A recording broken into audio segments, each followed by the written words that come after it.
Hello, everyone. Welcome back to some more Minecraft.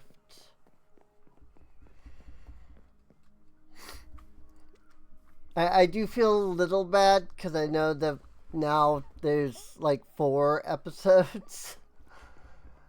They have gotten a little spaced out at least, but unfortunately, I know that there's basically like 4 episodes in a row. Um, there's not all too much that I can do about that though. So, I mean, there is, sort of. I could have not done more Minecraft, I guess. You know? Could have done another series like Doom. Because, I mean, we were doing Doom too. You know, we were doing Doom too. um, I just meant also. But yeah. Basically, so for me, it's been an entire week since the last episode. Um, because I was out, with the whole surgery. My brain was just like, words do not exist. It was really annoying. But yeah, so, I was out because of the whole surgery there for a little bit. But I'm hoping to actually get this out on Sunday. And then that can be like the thing just before my stream, because we've still got D&D and all, and that does seem to be on the cards.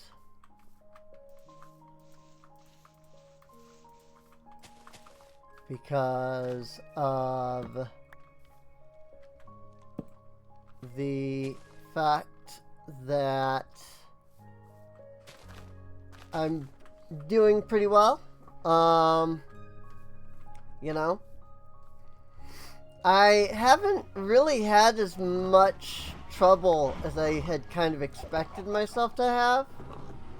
I haven't really felt all that terrible during the recovery here. I think Wednesday was the worst of it, for sure.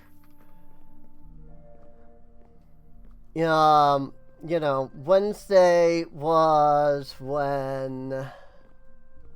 Wednesday was like the 3-day mark in my recovery. Hang on. I did all the whitewood, didn't I? It's purely the mangrove that I need. I see. Mangrove and black wool. Got it. So I need to chop those down.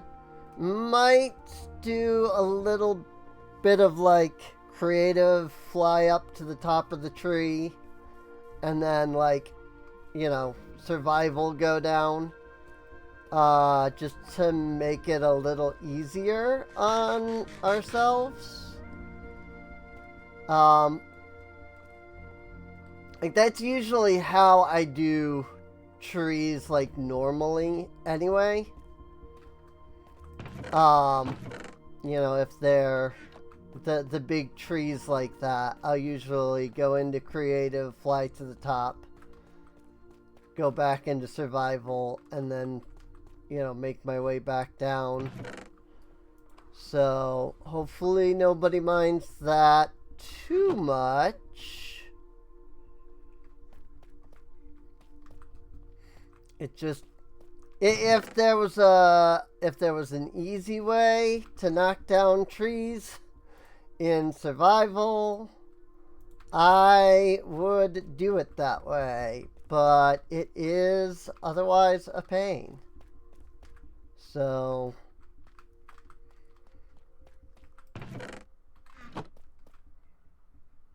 leather, here we go. 1 leather.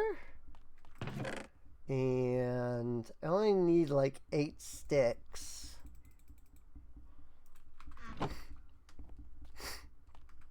But I am doing a lot better, if anybody is curious. You know, it's been going. It's been a little rough, but it's not been too bad. So, I don't think that it helped as much as I was maybe hoping it would. But it did, even still, it did help a bit.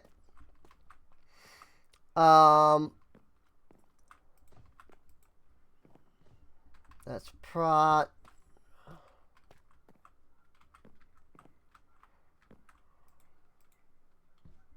That's looting. Aqua affinity. Mending. Here we go. And the sweeping edge. Depth strider. Unbreaking. I only grabbed 1 book. I see. I wanted to put both mending and unbreaking on my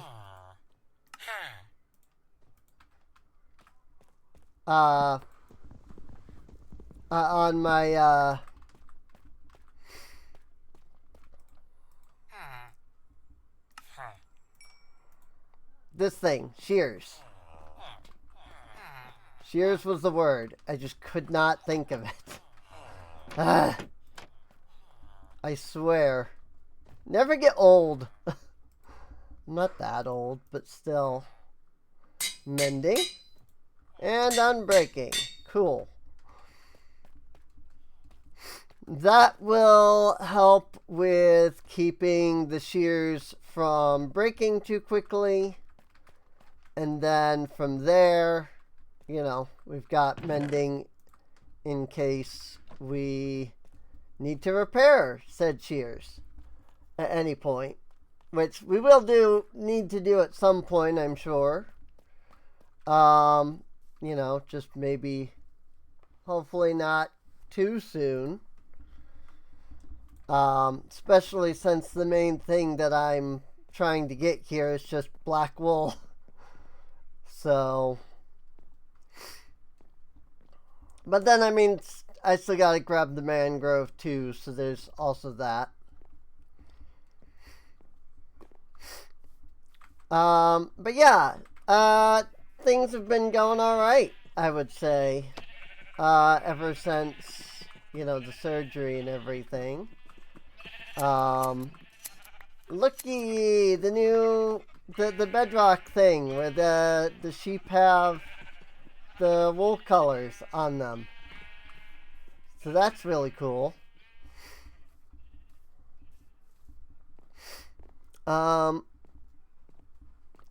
I need literally 4 wheat.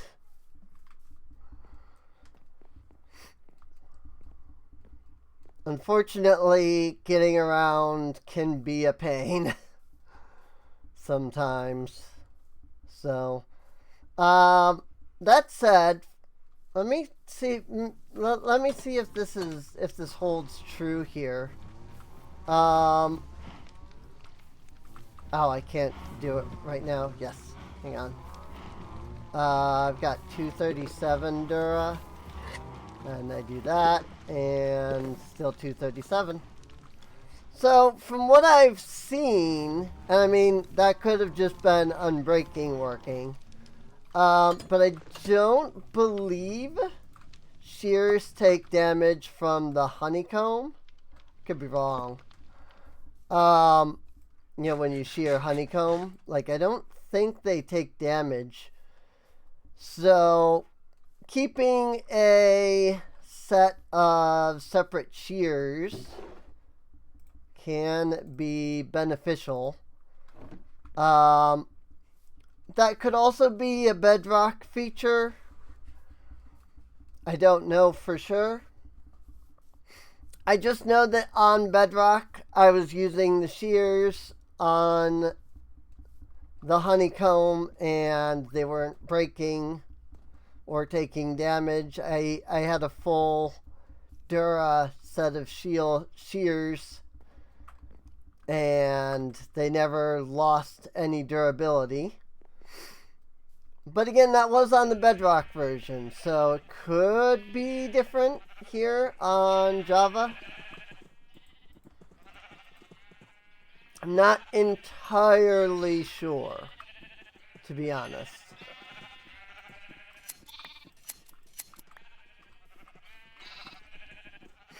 There we go. So now we've got 6 black sheep.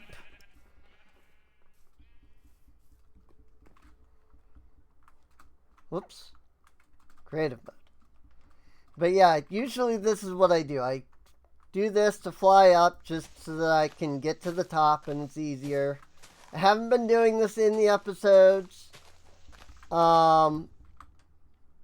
Just because I wasn't really sure how people would think of that. But I really just want to cut these trees down, and it really is just so much easier if you go to the top and then, you know, break them like this. So hopefully people don't mind too much that I'm doing that. I don't think... No, shears don't break faster. One issue with the fact that I put this here in the water. Okay. That was interesting. Yeah, I suppose it probably doesn't need a block under it. I just kind of assumed that when I... Yeah. Because, like, when I break these, when I break them here, right? Like the moss carpet breaks. So that's interesting. But yeah, I mean, I just kind of figured that that was the case. And it turns out I was right. that was in fact the case. It's just that the water there made it act weird. So there's that.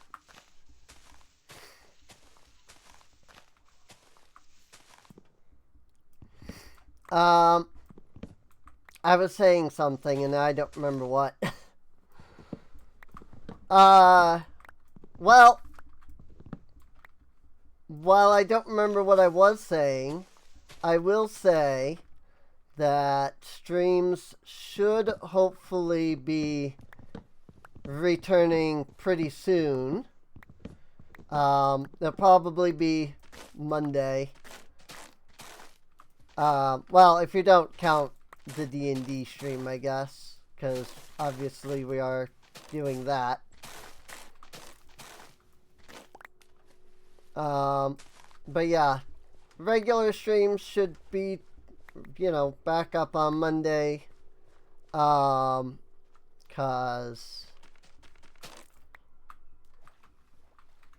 yeah, see, and then because I have these in the water, it's even harder to get up to begin with. Ay, ay, ay. Listen, this world is mostly survival. It may not be 100%, but like I gather my resources in survival, regardless of whether I then turn around and use the creative mode for flight. So I guess that's one of the benefits of modded, is that there's so many mods that add in some level of creative flight into the base game.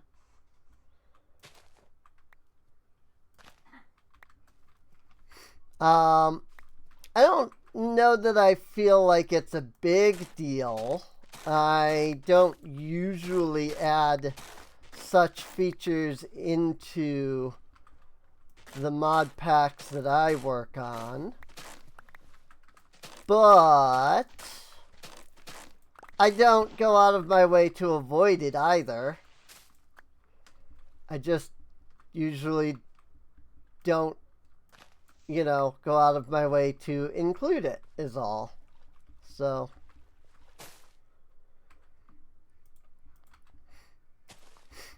but there are mods like Mystical Agriculture that add flight. So, and, I'm not going to be like, no, you can't use that, Like, it is nice to have, Even I use it. Even I go into creative mode just to fly a little here and there. I don't use it to build necessarily. I'm not going into creative mode so I can fly and be in the air and like build a bunch of stuff. But I will use it to fly up to like the top of a tree, Like, if I'm gonna have a survival world, I'm gonna build it in survival. So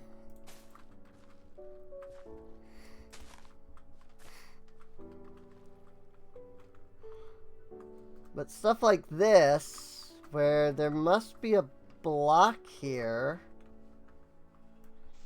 that I'm just not seeing, because this is not decaying. Yep. Like, this is super annoying to deal with. It wouldn't be so bad if mangrove trees weren't so annoying. But they are. So what can you do?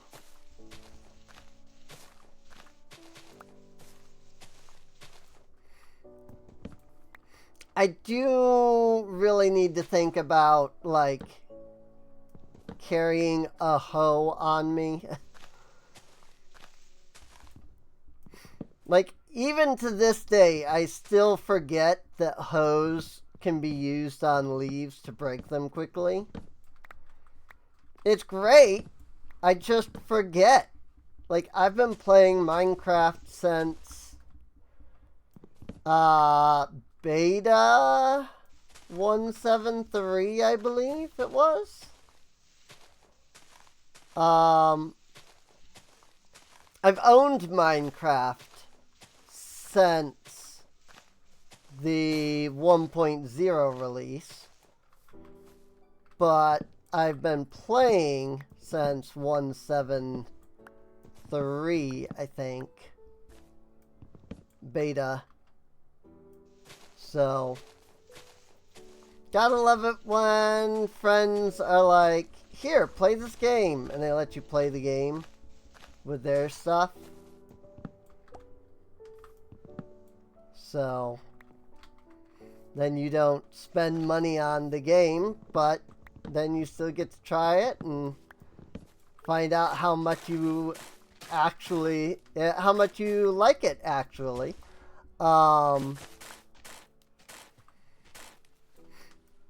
And even that, like, I would say that's only to some degree. I like Minecraft.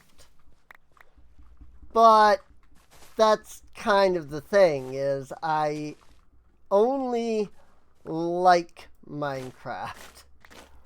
You know? I don't think it's the best game that was ever made. It's good. But I wouldn't say it's the best.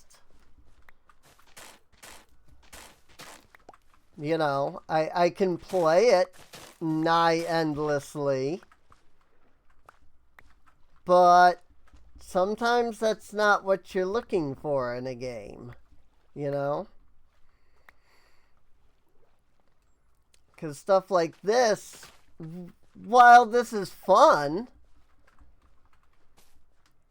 there's only so much that they can do with the Minecraft IP.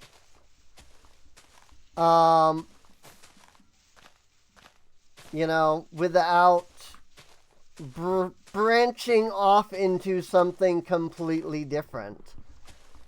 And that's, unfortunately, I think the main issue that Minecraft has.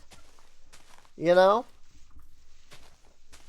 You can do all kinds of things with Minecraft, the IP, but none of them are going to be Minecraft, the game, if that makes sense. You know, sure, you can do a Minecraft Dungeons, but that's not going to be Minecraft. It's not going to draw in the same people as Minecraft does. It's not going to be anywhere near as successful, you know. You can do a Minecraft Legends, you can do, you know, Minecraft Earth, but despite all of these things, we can see how little of it has had any kind of real staying power. You know? And that's because you just can't continue to do Minecraft, the game, you know, without it just being Minecraft, the game. You know? They can make a Legend of Zelda, and it's a completely different game between each one, because they can stick to things like adventure genre and puzzle solving and dungeons, and like, because of that, you can continue to make Legend of Zelda. But when you just have a block game, and that's all it is, you can't make a Minecraft Breath of the Wild, you know, because there isn't a story or anything to begin with in this game. And what would a Minecraft 2 even end up being? It would literally just be the same thing. You would just be doing some coding updates, really. In fact, I think the only real reason that you would want to do a Minecraft 2 would be to fix the spaghetti code that is Minecraft. And, you know, not saying that, you know, in a bad way. This is what this is what happens when you have a single game that has continued development for so many years. that's keep putting out updates. Like World of Warcraft and Final Fantasy 14. You know, they both have the same issue of that they are going on to their, you know, nth, however you want to put it, year. I think World of Warcraft's at what, 22? 21? Not entirely sure. But because they're still just updating off of World of Warcraft, it's the code just gets more and more, you know, diluted, spaghettified. You know, you get more and more things where it's like you really should consider making an entirely new version, because the code is just, it's so old. You know, you as a developer have grown and learned new techniques from back then. You know, your worker base maybe isn't even the same, and so you're trying to, yeah, a lot of them are trying to figure out what the code even says nowadays, you know. But that's just what happens, you know. You build a Minecraft, you build a World of Warcraft, you build whatever, and because you're still updating on that one code base, it's just getting to be a mess. And it will just continue to, it'll continue to be a mess. I can't think of any other way to word that. But that, like, sounds terrible. But there's really no workaround for that, you know?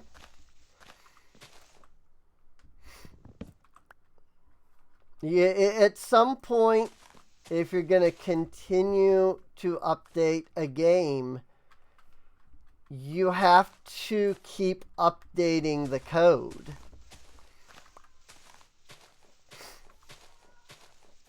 And that's just it. That's just what happens, you know?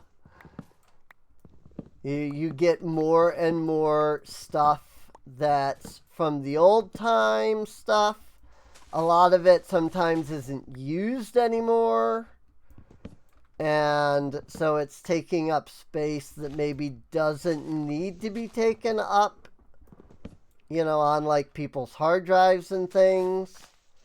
But then there's really no way to like get around that, because you're using whatever function one time somewhere else, but at the same time, like, nothing else is using that function. And it's like, okay, you could go in and remove that function, but to do that, you'd have to completely update, you know, entire aspects of the game, you know? It's like Minecraft is still using the same Stronghold generation code as it's always used. Which means that if they were to ever decide, hey, all of our structures are now in structure blocks, so we can just remove all of the original, you know, the original, like, world generation code, they would have to go in and remove all of that. They'd have to go in and update, right? They'd have to go in and do updates with stuff like the Stronghold.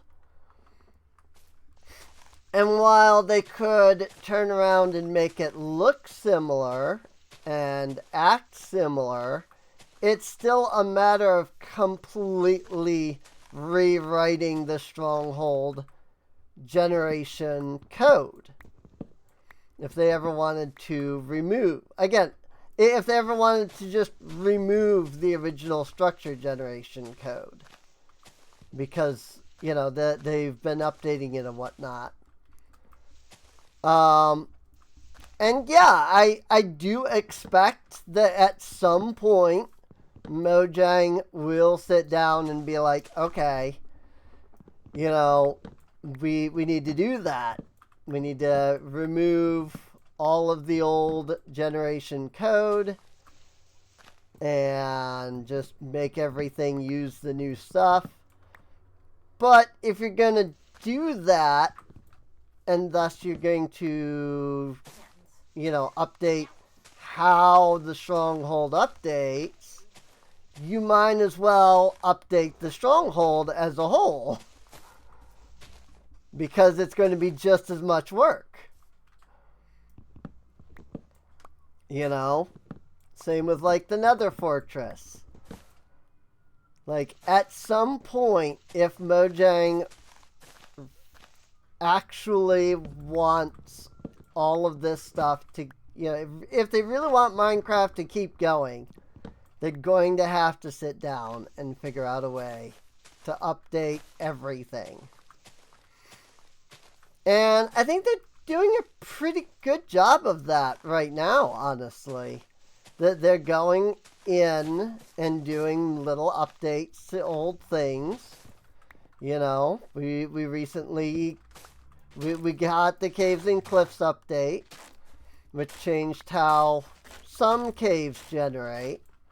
I think that some of the caves are still using the old code. I think. I'm not entirely sure. But, you know, at some point they would have to turn around and remove all of that. And, you know, do more changes to the caves. And, I don't know if I'm fully even like making, I'm not entirely sure that I'm making like any kind of statement, argument, etc. that makes any kind of sense. I know what I'm trying to say, but ADHD plus autism does not make it easy to get the words that you want said correctly. So, I mean, I didn't even get that sentence correct. Oh boy. Anyway, the point is that I don't think we'll ever get a Minecraft 2 exactly. I do think, though, that they're going to keep updating the game, keep making little changes here and there, and at some point it'll come to, okay, we have to do some major work because computers are better now than they were. You know, Java, you know, whether, like, because there's plenty of issues with Java. Like, what I think is that at some point Mojang is going to have to take the step of consolidating both Minecraft and Minecraft Bedrock into one platform. Because the more they update, and the more things that they come up with, the more things that they're going to end up having that don't work with Java. You know, the vibrant visuals, for example. You know, they said, we are going to bring this to Java. We're just not sure how. And it's, yeah, because Java can't render well enough for that. I really think that as they continue, the Bedrock version is going to become the singular version of Minecraft eventually. There's a lot of reasons why they're not doing that right now, whether it be the modding scene, or whether it be, you know, that the Java is the thing that they work with the most, and it's what they want to work with. But at some point, I do think that it is going to become something that they have to do. Because Java just can't handle like all the things that they are trying to make it do. So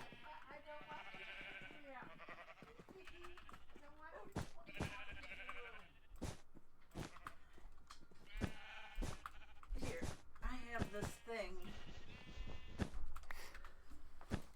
Nanico.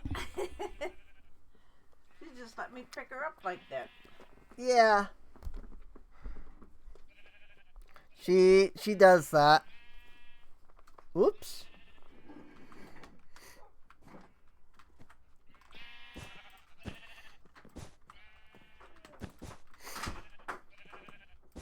My parents are going to bed, so they had to kick the cats out of their bedroom. And my mom was just carrying my cat, Nanico, in just like a weird way. But she didn't seem to be having a fuss about it, so.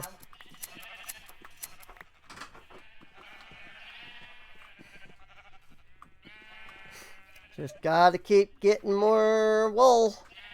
This is unfortunately the big problem with having wool in a big project. Like, there are some ways of automating wool shearing, but it's not easy to set up. So I think this is really just one of those things that I'm going to have to sit down and, you know, spend the time with Minecraft open on one side and something else that I'm doing on another side while I sit here and keep just shearing these guys so that I can get enough wool for everything. So that would be really boring to watch, I think. So I'll probably work on that at some point, you know, in between videos, streams, whatever. It's not something I'm going to, you know, keep working on right now on recording. So there are some things that we can do, though. One thing I would like to do is go in and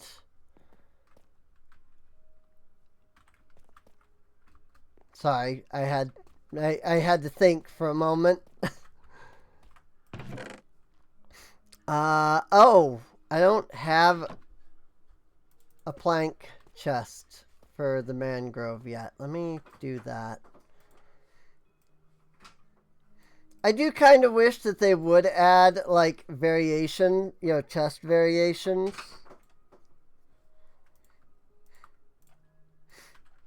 It just doesn't seem like it would be that difficult of a thing to add, You add the texture, you have somebody make the texture, and I mean that would be it basically. You just use the same code as you did for the original chest. So, but we'll see. Minecraft Mojang has this thing about not doing that. So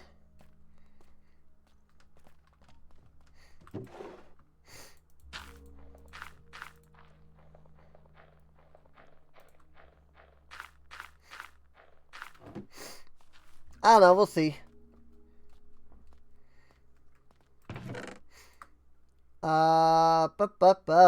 Ooh, we have more fire. Oh, hey, look, I had a chest even right there. How about that? But yeah, there are some things that would be fun to do. We could do a bit of exploration, for example.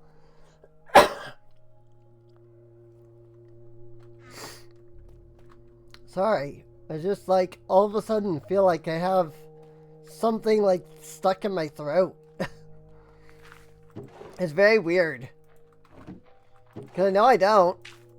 It just like feels like I do for some reason. I don't know.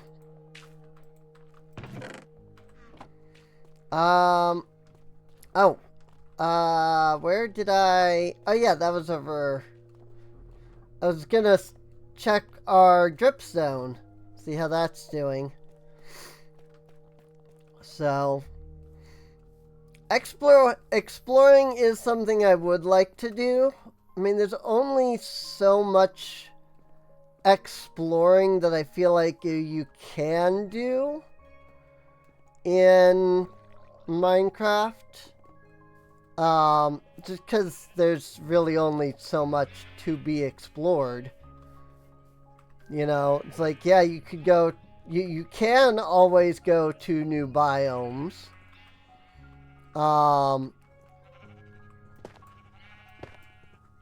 And,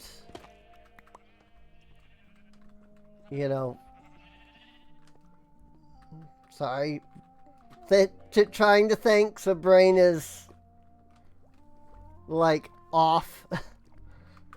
They're, well, not off, but like distracted, Just trying to think here.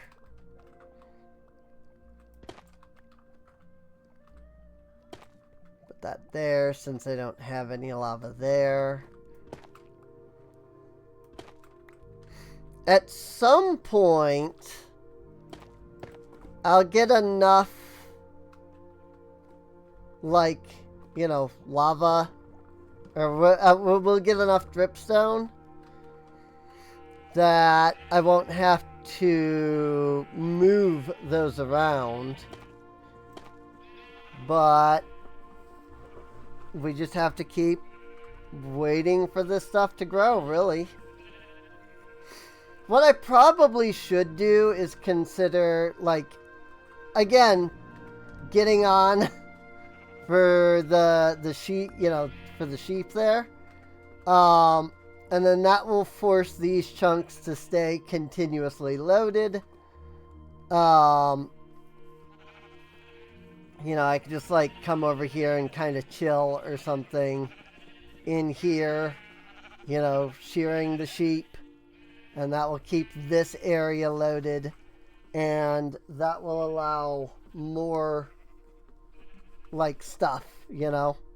It'll allow the dripstone to grow faster. So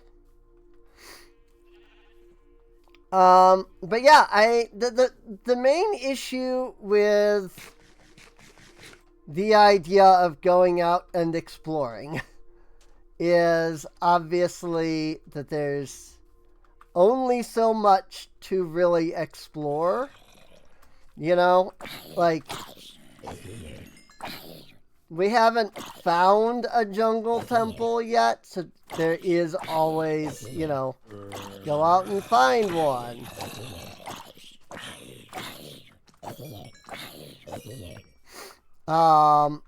You know, there is always stuff to explore and collect, but it's not like, you know, oh, we gotta go out and, you know, explore this thing and fight this boss or whatever. You know, it's there's the Ender Dragon and the Wither. Okay. And I mean, I guess you can count the Warden. Some people like to count the Warden as a boss. I don't consider it a boss, since the whole idea of the Warden's design was that you're not supposed to fight it. I don't consider him a boss. But there is stuff like the ocean monument, for example. You know, we haven't found one of those.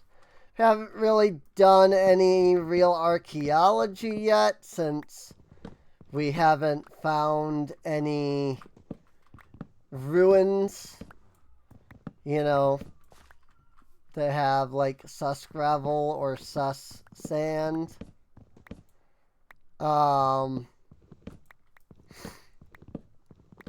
You know, we have pretty much every tree, so there isn't too much of a reason to go out and look for the other biomes as much.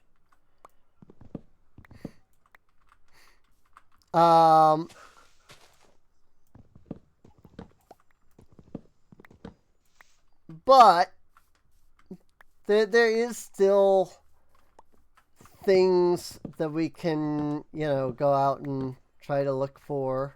We don't have all of the cold or hot biome animals yet. We've only got the cows. And so if we want everything, you know, if we want those, we'll have to go out and find them. There's always the Nether to explore, I guess. Is there really anything for us to explore in the Nether at this point that we haven't done? I feel like we've hit most, if not every biome. And we've hit the, you know, 2 structures that are in the Nether. You know, we've gone to the end. We've seen the end city. We didn't get an Elytra. But I'm also just not... I don't know. Elytras are nice, but if you don't go anywhere, you don't really use them, is all I'm saying. You know? I don't know. This is one of the reasons that I think Minecraft is almost purely a multiplayer game. I do know that there are people out there that can play Minecraft for ages and have fun and come up with things But that's not me. I get bored without mods. Yes, I'm trying to build an entire colony. So until that is done, there is always something that I can build. The main issue with that is I just don't know what to build. Even in that regard. Like I don't know what any of the buildings should really look like.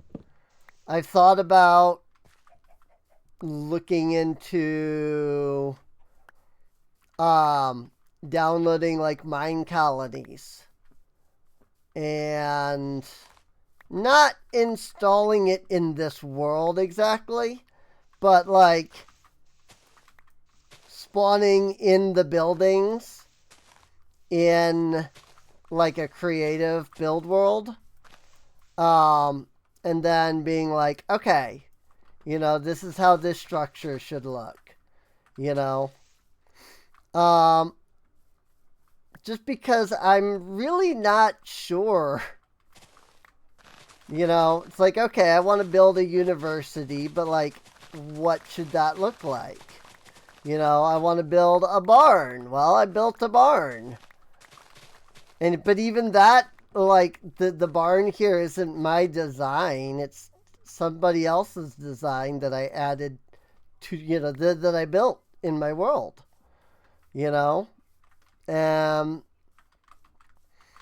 I don't even remember who at this point. It's been so freaking long. Like, yes, there are always things that you can do and build. But I'm not the kind of person that can come up with those things to create and build. Which is why I've mentioned before, like, if anybody wants to send me blueprints for their structures, ideas for things that I could build, I would be more than willing to. It's just people would have to send me things, Like, I'd be more than willing to build other people's builds and make cool stuff.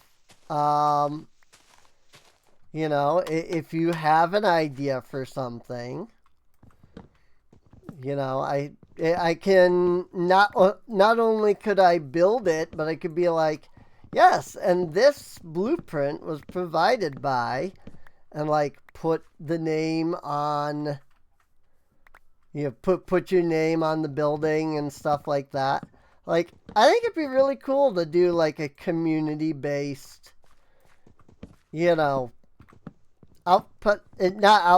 colony. Colony is the word I was looking for. It would just be a matter of getting that stuff from people.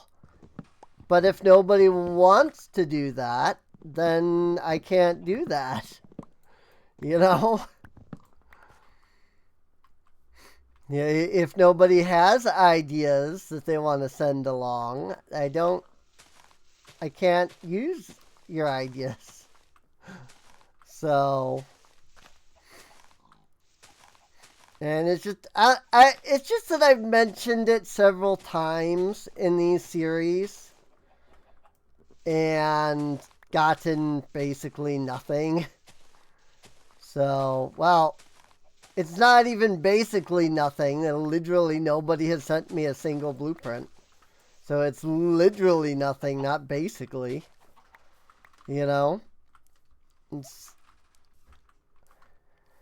It's what it is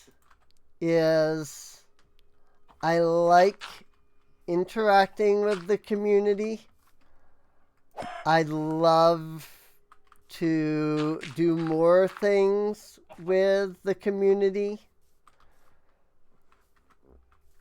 but I'm a nobody when it comes to streaming and YouTube. You know, I was watching a video the other day, or just today actually, about Mario 64 speedrunning.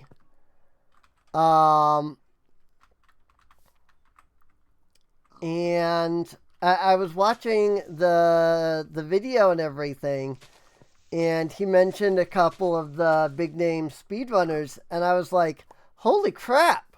Like, I used to be friends with that person, you know? I mean, I don't think they would know me now because it's been so long. But I was like, wait a minute. I know that name. I was friends with that person for a little while.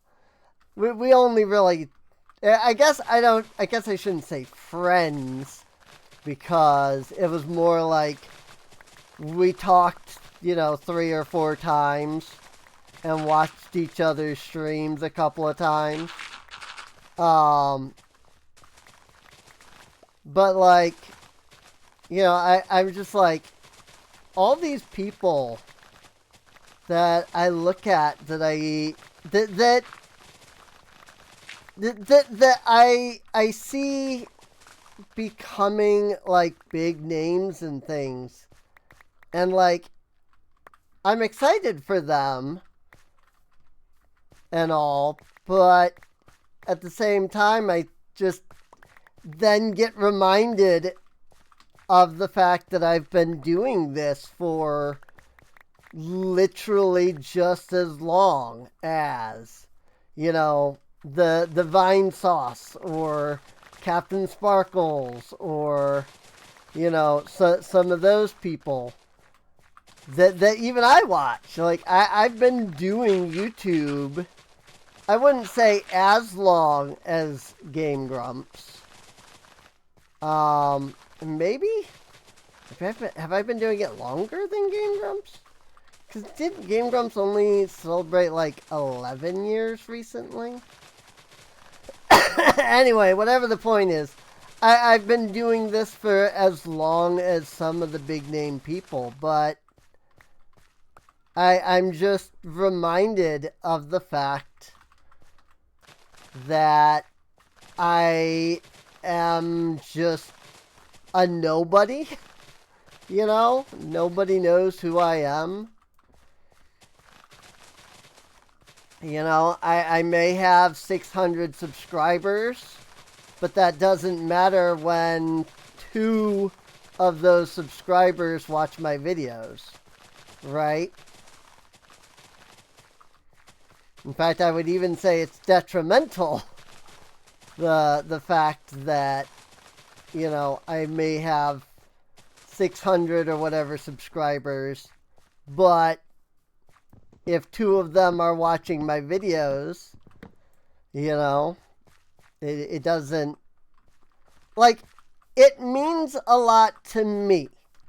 I want to preface with that, because what I'm about to say is, it doesn't really matter.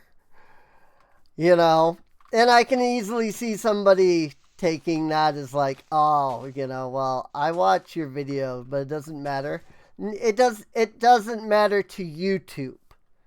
Let me put it that way. It doesn't matter to YouTube. It doesn't matter to the growth of my channel. It matters to me. I'm happy with whether I have 4 viewers or 400 viewers. It's just that without extra viewers, when I'm sitting here at, however many subscribers I am, and it's just, nobody, like, the 2 people are watching, it really just reminds me of how I don't know how inadequate I am at doing this. Maybe. Like, if people don't want to watch, is it because I'm not good at it? And I think, I think that's more even sort of the problem in a way is it's not even that I don't even know, you know. It's that it is the very fact that I don't even know what I could be doing to improve, you know. It's like, yes, I do realize I could be editing, but also I'm a streamer for, you know, first and foremost, so therefore, you know, people like watching VODs. I need a drink, I think. You know, and so it's not, you know, it maybe isn't that, you know, I have streams that are, or what videos, however you want to kind of word it, that are, you know, 5 hours long, because there's plenty of people that do 5-hour long VODs and get views, you know. It what I assume it boils down to is I'm just not good. You know, it's, was it 122 before? I don't remember. So if that did change, then I guess it does use Dura, but I don't remember what the durability was. I literally was gonna look at that to see what it was, and I don't remember. So, but yeah, like I don't know. You know, why is it that I can look at several other YouTubers that I watch and see they're making videos that are of similar length to me. You know, they're playing Minecraft vanilla. They've been around for 7 years. And yet, me at 14, I still find that I'm struggling to even get more than 2. It makes me feel inadequate. Just purely because I feel like these people must have something that I don't. And it's not that, you know, these people have things that I don't, so I want that. But it's that I've never been able to find anything that I supposedly have talent for that has worked out well for me. You know? As an example of what I mean, think about the fact that the name that I have, Serene Inc., is taken from a Pony Sona, you know, My Little Pony, you know, persona character, that I made. And the entire idea of that particular character and persona was that her cutie mark, her talent, was supposed to be a book in a scroll and quill, paper and quill, something along those lines. The idea being that her talent was writing. And that's because, especially at that time, I was an avid writer. I would write all kinds of stuff all the time. But if I was to tell you that I used to write, and if I were to tell you that I not only wrote, like fan fiction and stuff like that, but that I was a fully published author with like a full novel out there, like you would have no idea what novel I wrote, because that novel literally sold 7 copies.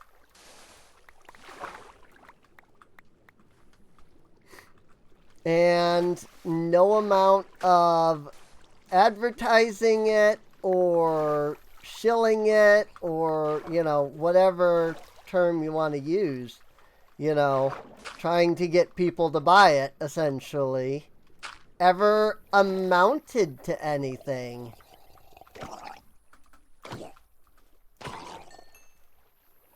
And it's like, so my talent is supposedly writing, but then I can't, I write a novel and nobody has ever read it. I have literally sent free copies of the novel, which I don't count in the 7, by the way. When I'm counting the 7, I'm literally counting actual sales, where somebody actually did physically buy the book. Whether it was from me or whether it was from the publisher or whatever. But I have sent the book to several people that said, hey, great, I'll check it out. When I finish reading it, I'll let you know. And I never heard from them again. And it's disheartening,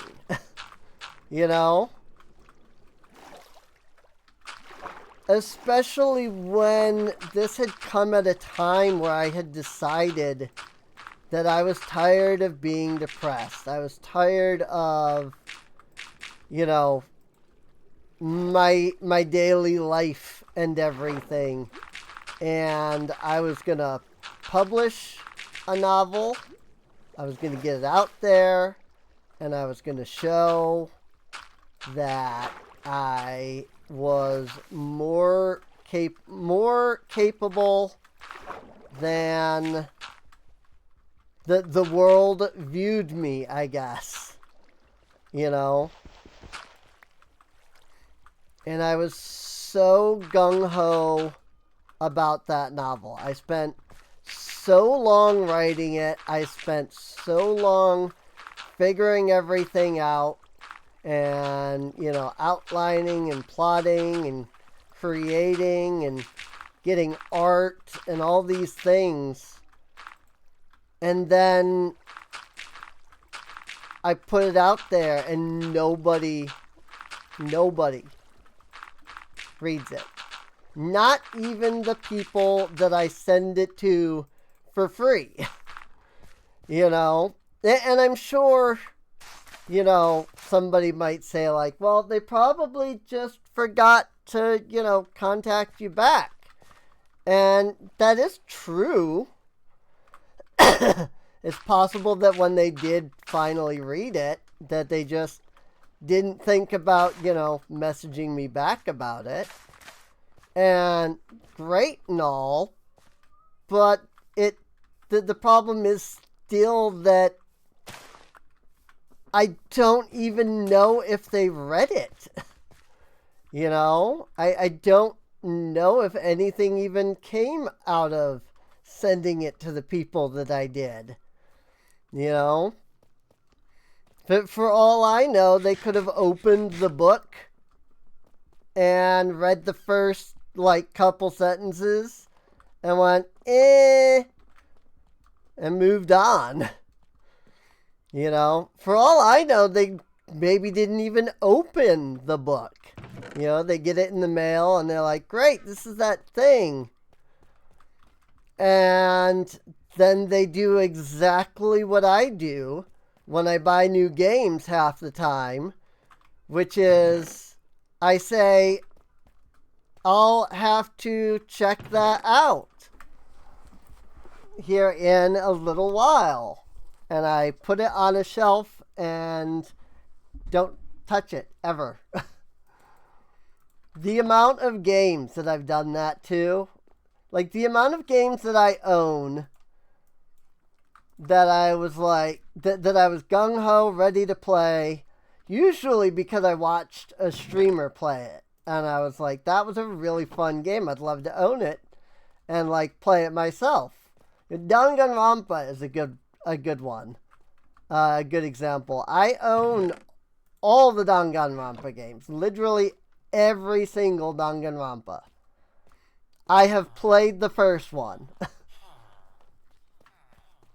And it's not, you know, well, I have watched people play it, so I don't feel the need. Because I haven't. I've watched Game Grumps play the second one, and they are currently playing the third one. So I have been watching that. But they haven't finished the playthrough. And I don't freaking even know what's going on right now in freaking V3. Like, everything's total freaking chaos in the game. And it's kind of been awesome and fun. And, like, I do kind of want to, you know, see more of it. But then I just haven't played it myself at all yet.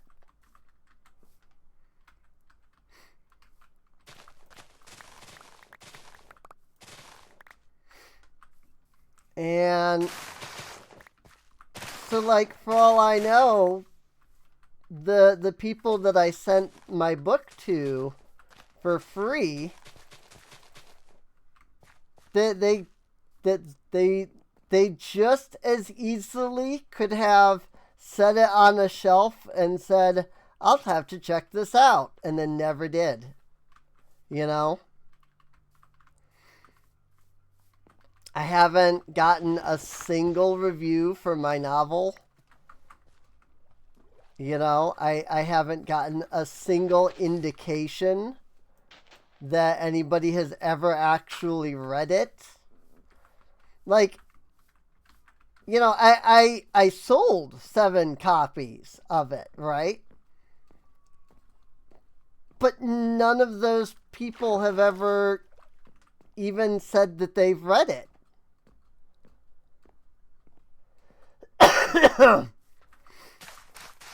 And it just really makes me sit here and wonder, like, how do I, you know, gain any interest in these things?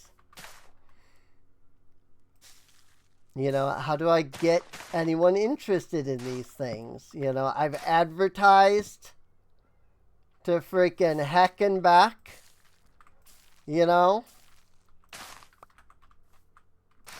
I've like... Whoops. I'm so glad that you can bone meal these, by the way. That's going to be great. Freaking little Firefly Island going on here.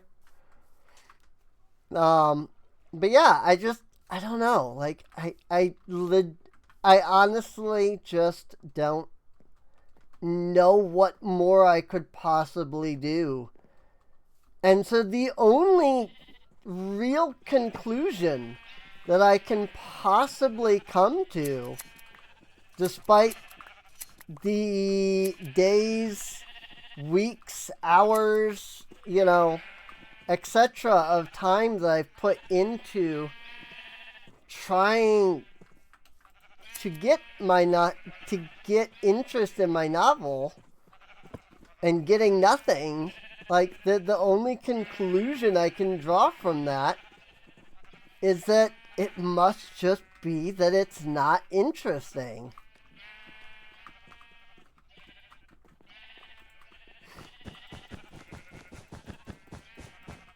And if it was one story, if I wrote one novel and put it out there and it wasn't particularly successful, I could write that off as, well, maybe that one was just bad. But when I look at the, 4 or 5 webcomics I tried to write for that all failed,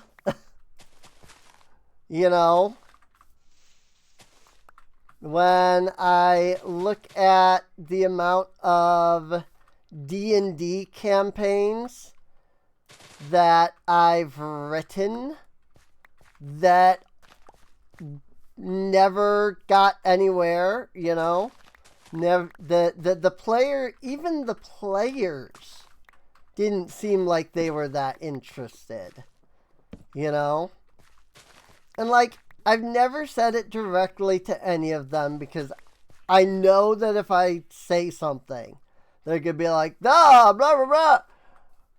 But, like, it's just, you can tell whether or not somebody has interest in what's going on in the story when you do this big thing where it's like, okay, here's, the big moment that you've all been waiting for, and the players don't even remember, like, the thing. I'm trying to think of, like, a good example. There was one campaign that I did a while back where,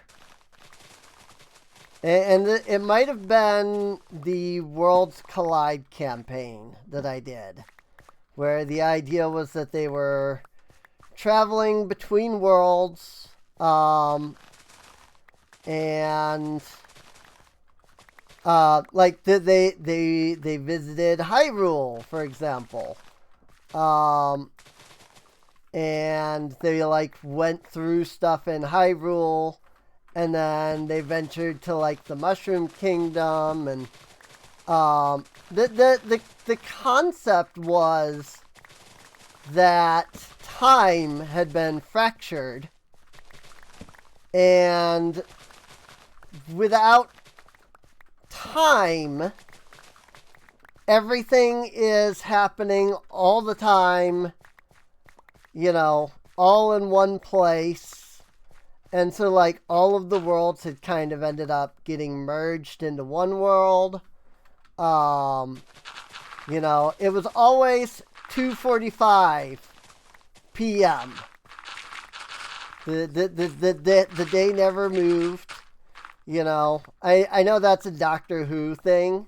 That's kind of where I, like, got a lot of the idea from, for how the, like, world worked, was the one episode in Doctor Who where they, like, broke time, I thought it was a really cool idea, and so I was like, yeah, like, that's perfect. That's exactly what I want to do with that, like, concept, with the Worlds Collide concept, I should say. Worlds Collide has been a thing for, like, I want to say going on 20 years now. Because it was something that I came up with a very long time ago. And, you know, the idea was just that, you know, the worlds were in a crisis and you were having to go to all of these other worlds. I even tried to make it an RPG Maker at one point. But that aside, like, we were doing the Worlds Collide game, and I don't fully remember what had happened exactly.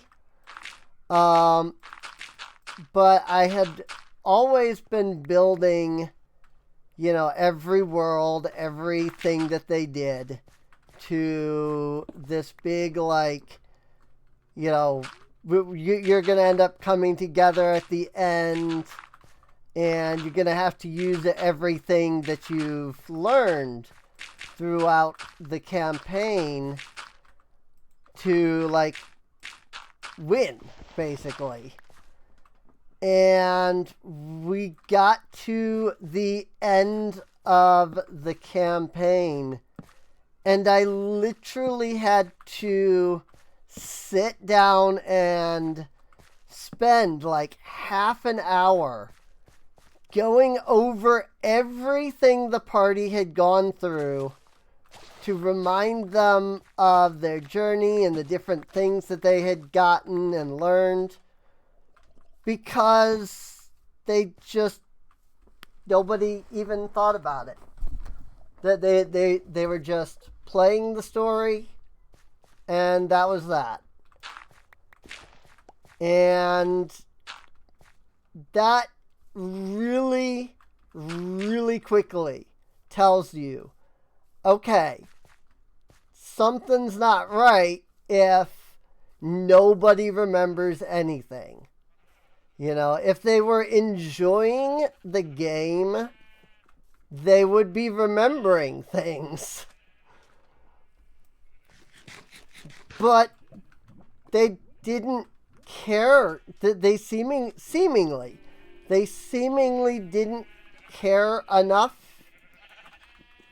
to pay attention to what was even really going on in the campaign. You know? Or like to care about what the characters were doing or anything like that.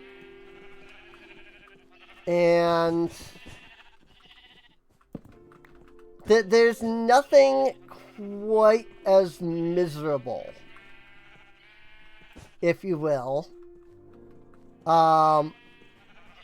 as spending a year or two on, on a story, on a game that you're playing with other people that everybody is seemingly enjoying because they're constantly there, they're constantly hanging out, they're constantly playing.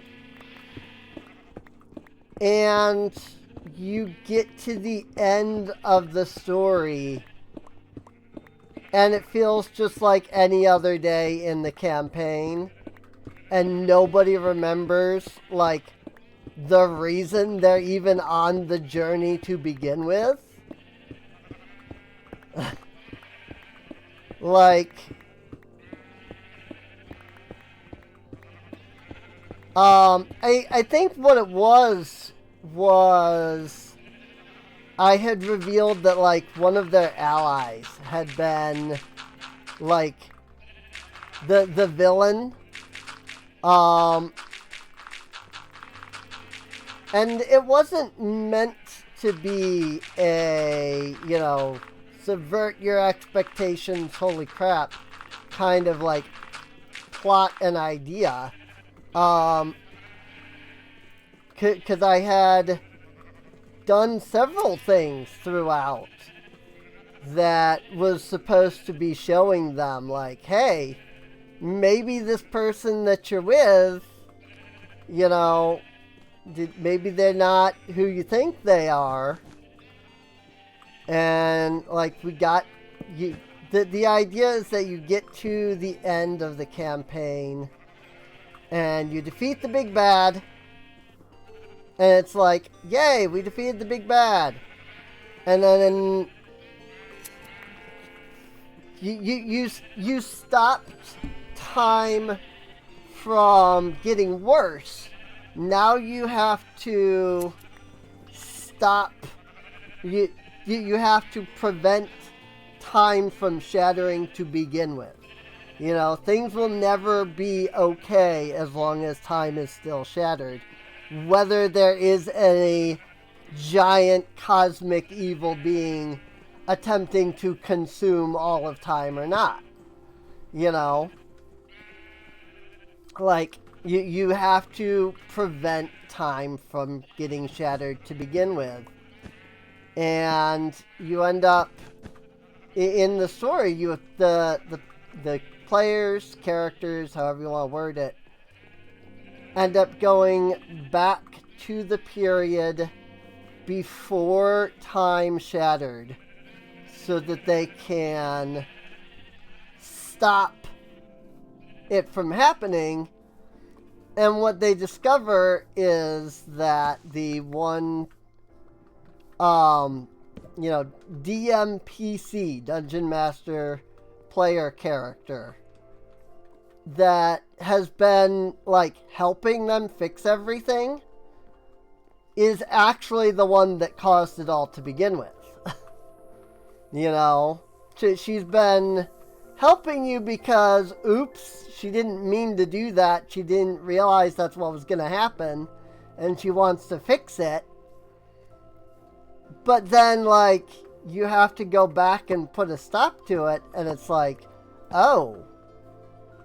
Like, she's the one that caused all of this to begin with. You know? Is like, that's the whole reveal. And the players acted, the real biter, if you will. The real thing that showed me how much they had really even been paying attention is simply the fact that the players took one look at the true villain, if you will, and went, who is that? I'm like, what? What do you mean, who is that? Like, and I do apologize that I'm, like, ranting. Like, I don't even remember at this point how I ended up on all of this. And, like, but I do know that I didn't mean to, like, get into this, like, oh, pity me. Because that's not what I'm, like, trying to do. But, just, like, it really ruins how, like, your desire to do anything. And this, and I'll say this is, like, in general. As an in general, you know, not just about me, but, like, I'm sure other people have felt this way too, when they've done similar things, you know, the story writing or whatever, and people just don't care. Like, it just really hurts your desire to do anything when people just don't care. You know? And another really good example of what I mean is I have essentially been writing a whole novel for somebody through commissions. Like that they've been commissioning me every month to, you know, write the next chapter of the novel and things. And it's like, great, I'm sitting here, I send it to them and say, hey, once you've read it, you know, and, if you like it, you can turn around and pay me and whatnot. And then, like, they just immediately pay, and it's like, did they read it that fast, You're like questioning now, like, there's no way they read the entire chapter that fast. And, like, that's one thing, right? But then you confront them about it after, several, like, after sending them several chapters. And you're like, hey, you've never, like, actually told me what you actually think so far. What did you think of, like, this latest chapter? I'm curious. And the person who, again, has been literally paying you to write this stuff. Because from what they were saying when they commissioned you, at least this was my experience, like, they were commissioning you because they were excited to read something that I had written, because they liked how I wrote, and they were really excited that I was turning their idea into a story, and they were super excited to read it. And then they, you ask them, what did you think of the latest chapter? And the response that comes is, oh, I haven't read it yet. In fact, to be honest, I haven't read any of the chapters that you've sent me. I'm like, it's like, huh? It's like, but you're paying me to write something for you.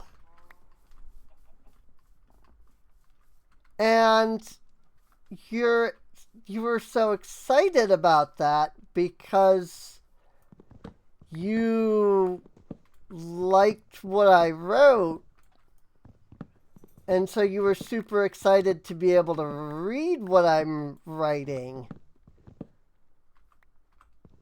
and to be able to, like, commission me to write these things. Yeah, but I just haven't read it yet. Like,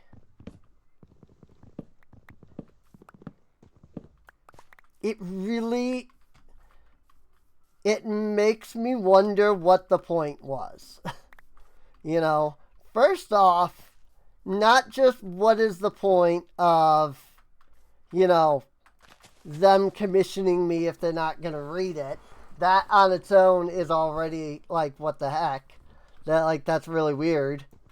Like, why are you paying, $50, $60 a chapter, sometimes up to $120 per chapter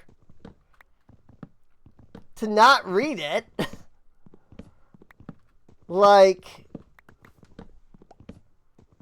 is it just that uninteresting? Like,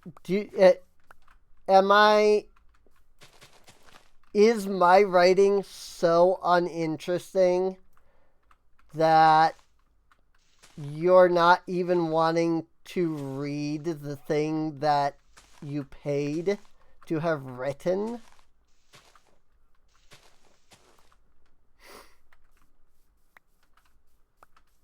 Like, I legitimately, I don't know any other way I could possibly, like, take that to mean. I really don't. I would love to view that in a different light. Maybe they're just too busy. But, like,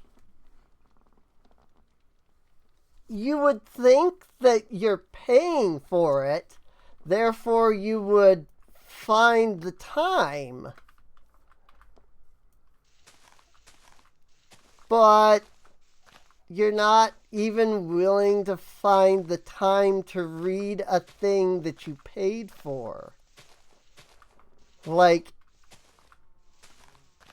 I don't know any other way I could possibly view that. Other than, clearly my writing is just that uninteresting. Because, like, why else? You know? Why else would somebody be paying for something that they're not even interested in? You know? That they don't even, like, I don't get it. And it really makes me question, especially, cause like, this person, you know, and I'm not saying their name, you know, I don't want them to get upset. I don't want them to get upset. I don't want people to get upset with them, etc. But like this person, like I told them the other day, like, hey, I'm gonna need just a little extra time for this next chapter because, you know, this is like the big climax to the story, basically. And they're like, oh yeah, that's fine. You know, I was like, so just like, you know, if you don't mind, maybe I can like take like another month. That was 4 months ago. And I haven't sent them anything. And they haven't cared.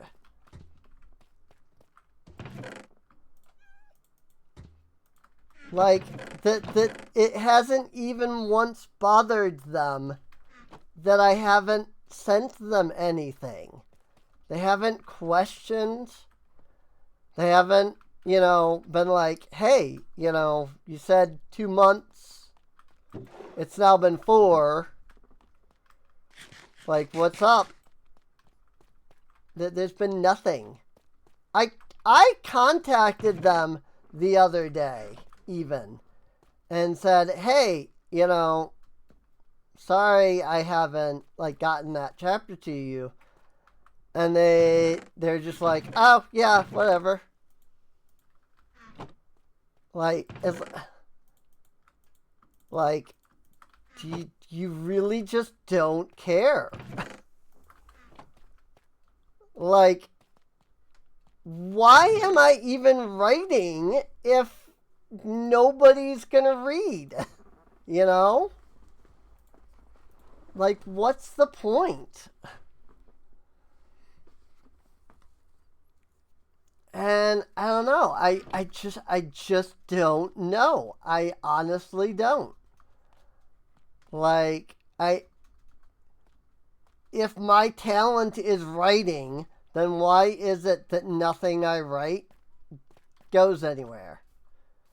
Why is it that if my talent is writing, then why is it that even the people that are paying me to write aren't interested? You know? And I could argue, you know, something big corporation, but this is an individual that has specifically picked me to do this thing for them. And they just don't even care. Woo! Fireflies!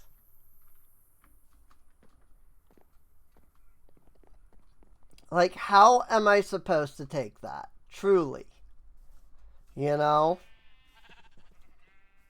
The only thing I can think of as the way I meant to respond to think, is simply they just don't care. Perhaps they never even cared to begin with. Perhaps it wasn't that they liked my writing. They just heard that I was having financial trouble, and so they just figured they would offer me a way to get some money. Like, which, sure, great if so. I do appreciate that they helped so much, but, like, why did I bother?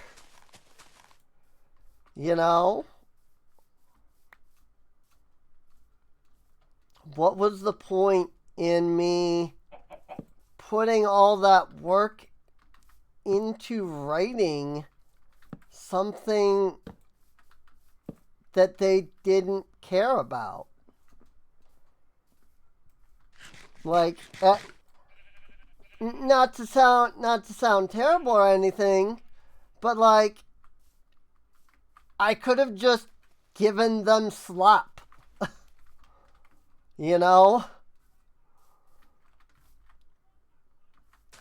Like, that's it though. I legitimately could have just given them slop. They could have just offered to assist with my finances for a little while, if that was all it was about. Like, I just don't get it.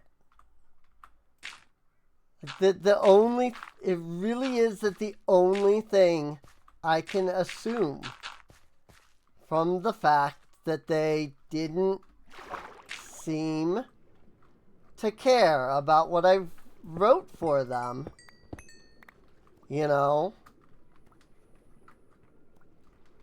like let me try that again. The only thing I can come up with as a reason why they didn't read anything that I wrote is simply that they just didn't care.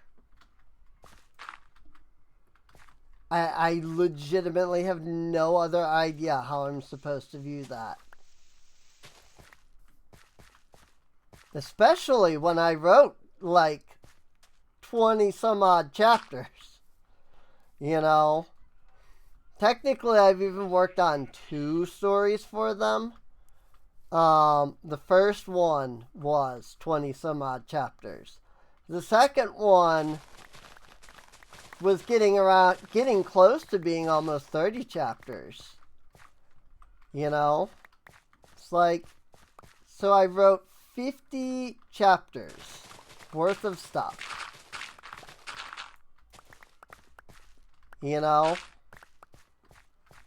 Like, what was the point in any of that? I don't know. I don't know any other way to feel about it. I really don't. It's like, what's the point in writing if nobody reads? And yes, I have heard the statement many times, write for yourself. But that's the thing. I don't read what I write. I don't have any care for what I write. So I can't even write for myself.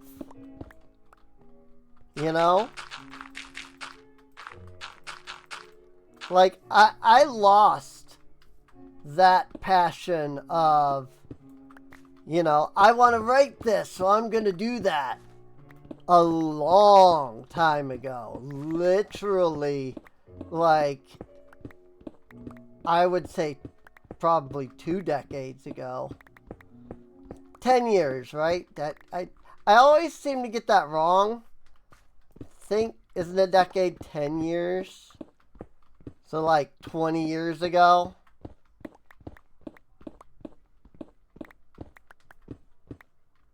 Like, I haven't written something purely because I wanted to write something. You know, I wrote something purely for myself in literal years. Not that was more than like a chapter or two. I think I started a Sun Moon / Ultra Sun Ultra Moon fic at one point, and I got a couple chapters, but I never even like finished like the start. Like I think I had written up to the first trial, the Verdant Cavern, but then I didn't like write the first trial. And then every time I sit down and decide like, well, I kind of want to write something, I sit there and I just stare at Notepad. And I'm just like, okay, like, what do I write, you know? Like, I say I want to write something, but what do I write? I don't know. Well, I could work on the novel that, you know, has my two main, like, original characters in it. That would be something that I could write. Okay. Sure. What's it about? Well, I don't know. Yeah. I knew that's what I figured. I know the idea of the story, but I've been trying to write it for 20 years. I haven't even figured out how to start it yet. A couple of times I have started it. I sent it to a couple of people, like, hey, you know, look, you know, I started doing this thing. You know, would you wanna read it? Tell me what you think. Sure.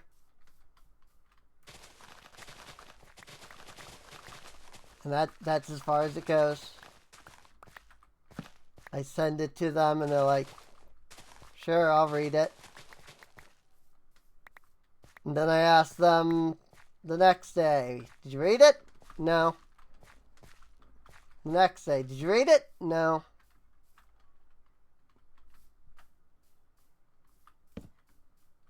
A week goes by.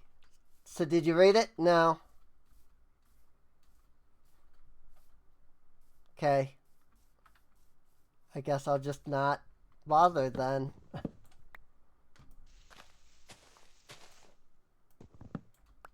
It's really, you know, again, people say write for yourself, but it's really hard to stay motivated and even write for yourself when the people that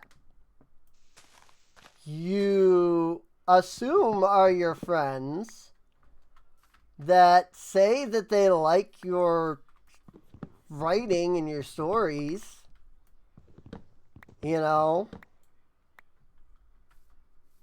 that when even they don't read it, like,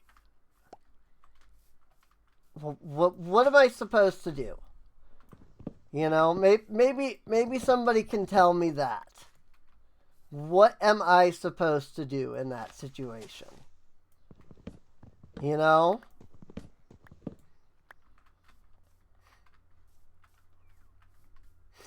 If I were making a video game, let's, little bit of hyperbole here. I mean, I am making a game, but let's say I'm making a video game.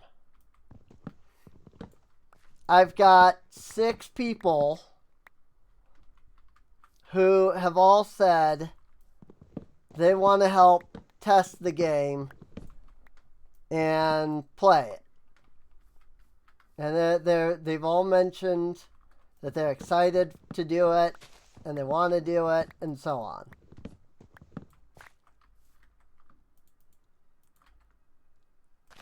And they then don't ever play any of the builds that you put out. How is the person to stay motivated to continue to work on the game? You know?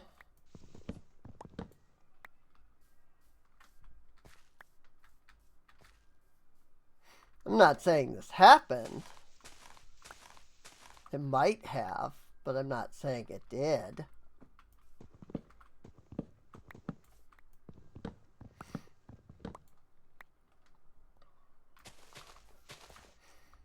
You know, like... And again, it comes back to, like, the D&D thing that I mentioned before. What's the point in me making a D&D campaign if the players aren't interested? You know? Like, when the players sit here and tell you that they're excited to play this game with you, you know? When your players say, you're a great DM, you're super fun to play with, and then you ask them to mention even one thing about the current storyline, and they can't even remember what happened in the last session.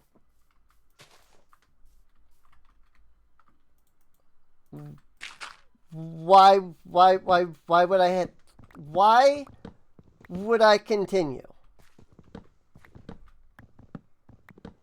Why would I continue to play the game? Why would I continue to make the game?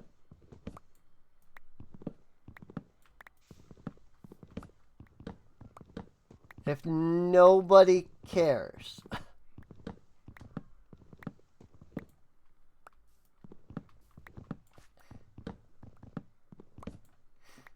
I legitimately, I don't know.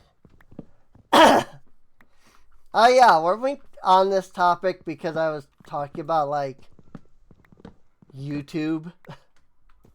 And, like, how I'm, like, tiny YouTuber, despite having been here for as long as many others. I think that's where all of this started. Cause wasn't that the whole thing? I was like, why am I making videos? You know? If 2 of my 500 subscribers watch, right?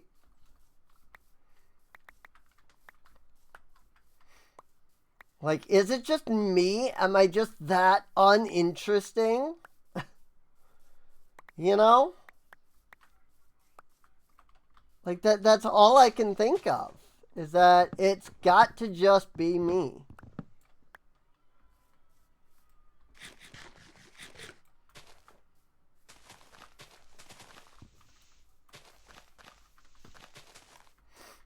You know? It's... I don't know. I really don't. It doesn't.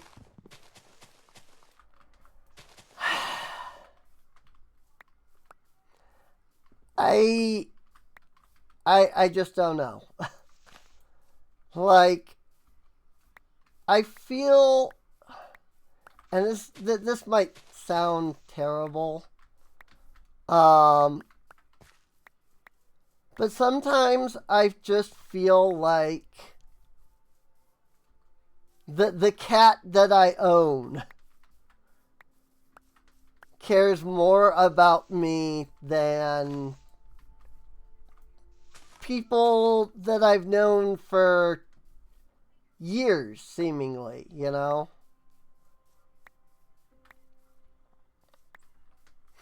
And, you know, maybe some of that is on me, you know?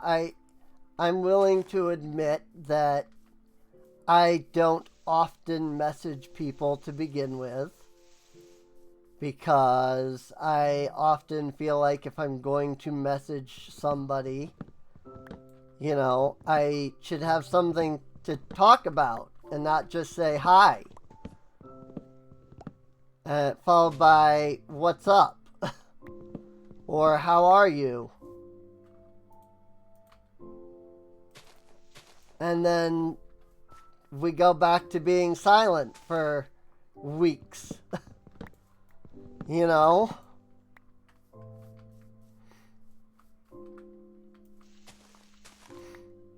But at the same time, like, nobody ever really talks to me. You know? Nobody ever is like, hey, you know, how are you doing? You know? How's life been treating you? You know, I'll get the, you know, I'm doing alright, how about you? Because I asked, like, you know, how are you? Like, I'm doing alright, how about you?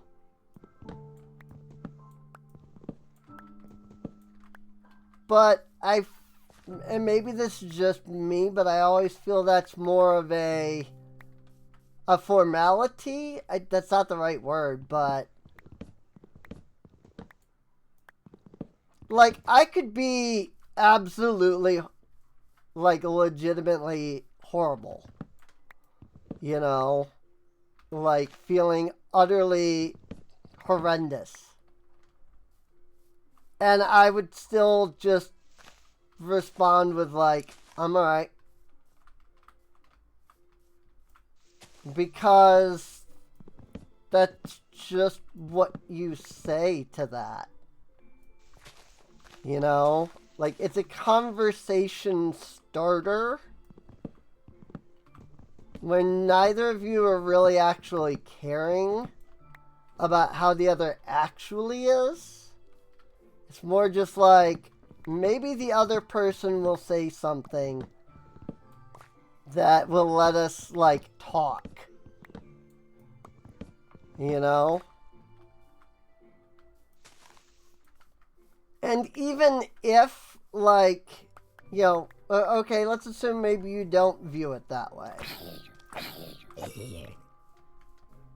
Like, what am I gonna do? Say, like, well, if you really want to know, let me sit here and rant for the next 3 hours. And barely even let you get in a word edgewise. Like, is that really what people would want from that? Like, I don't think so. In fact, I'm pretty sure that's why most people avoid talking to me, because actually, like, you know, trying to talk to me usually ends up with me ranting about what's currently going on, because it's just, things are never good. You know? Like, as much as I wish that they were, things are just never good. You know, regardless of how I feel, you know, my family continues to be utter trash to me.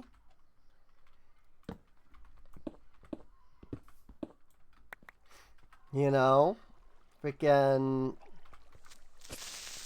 I'm always trying to find something to do in my life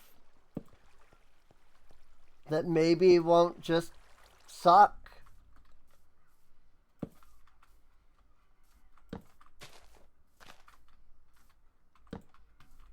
And then when that doesn't happen, I just go play Final Fantasy XIV. Because what else am I to do but play Final Fantasy XIV? I mean, I'm stuck in a freaking chair 99% of the day. All because nobody can figure out what's wrong. So they can't treat whatever's wrong with me.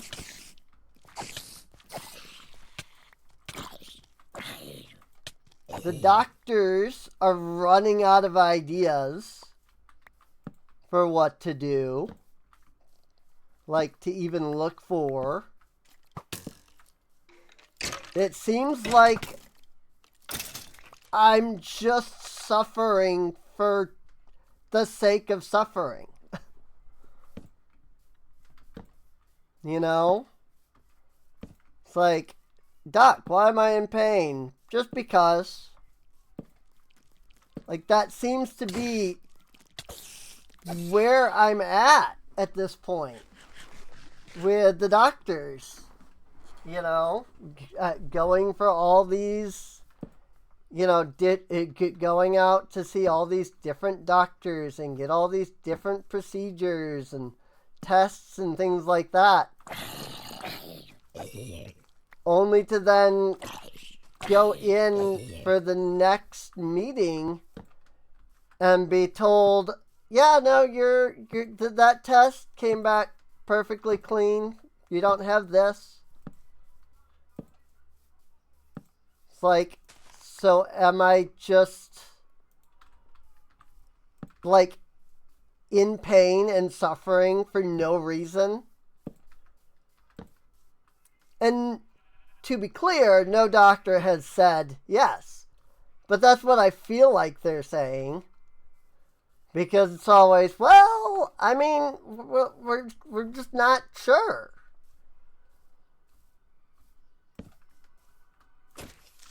Here's something that we can try looking into. Maybe this will come up with something. And then it doesn't. It's like, listen, Doc, just say I'm in pain because my body is just in pain. There's no reason why I'm in pain other than my body hates me. Oh my gosh, baby zombie. You know? And like, and I know that is a thing that some people have, where it's like your body just thinks that itself is, you know, a disease or a virus or something. Like, you know, I don't mean to say, like, it seems like I suffer because the universe is making me suffer, and for, like, no other reason. But when you spend 8 years, well, okay, when you spend 6 years trying to figure out what could possibly be causing you problems, And there's no answer. Like,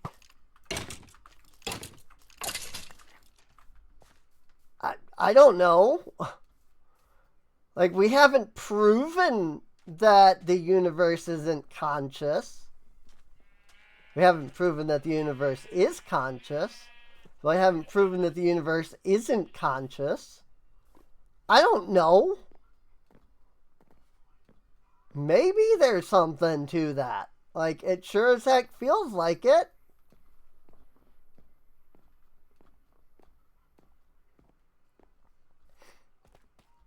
I absolutely would love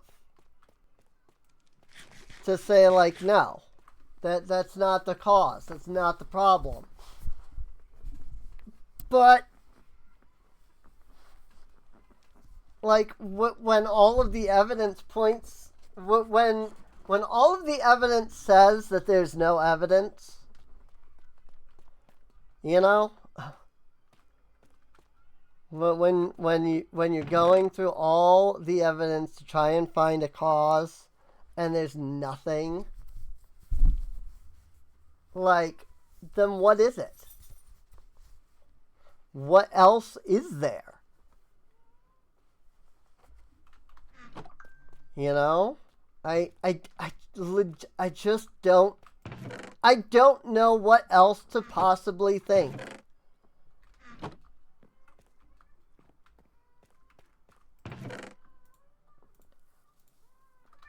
You know?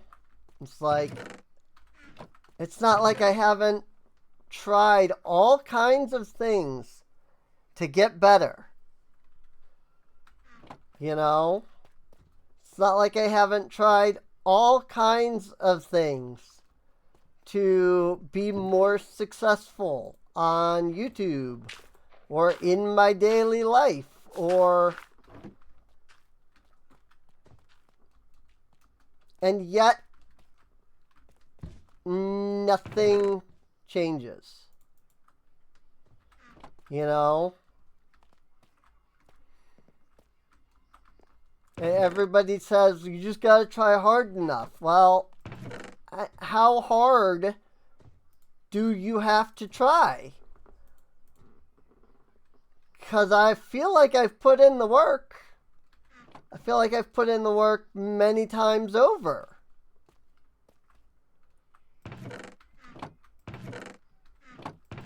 But yet, freaking nobody watches my YouTube. Like, what? Why am I even making this video? I don't know. So that I can put something out. Because I know one person, maybe two, that will watch it. And again, it's not that I'm, you know, trying to say anything bad, you know, in that regard. Like, hey, 2 people watching is 2 people watching. Like, that's great. But also, I have 600 subscribers or whatever I'm at. You know?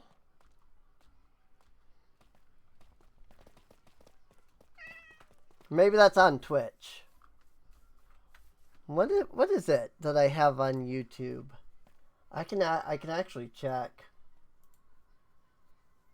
429 subscribers on the YouTubes. And 600 followers on Twitch.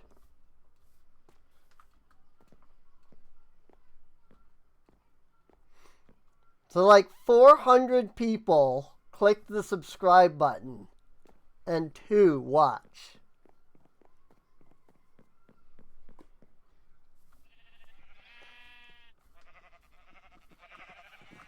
You know?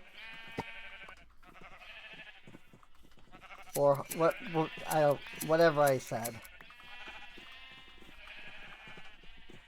You know, like 400 people on YouTube, said, this is a person who makes content I want to see more of.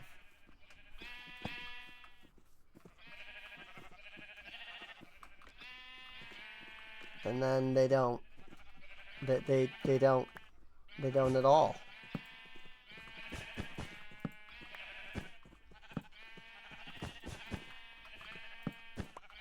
And listen, I'm no stranger to the idea of, oh, I'll subscribe to this person and watch them because they're doing things I like. And then turn around and not watch anything that they watch, you know, that those people do. You know, I do that with a lot of people myself. So, like, I totally get that.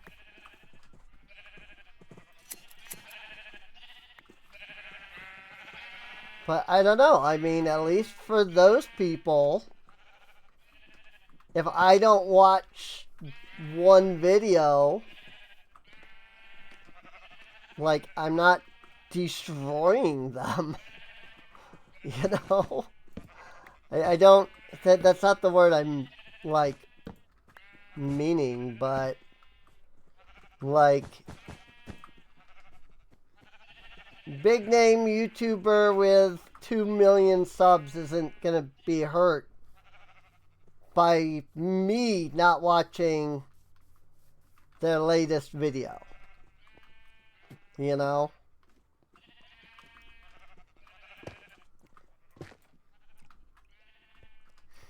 Freaking...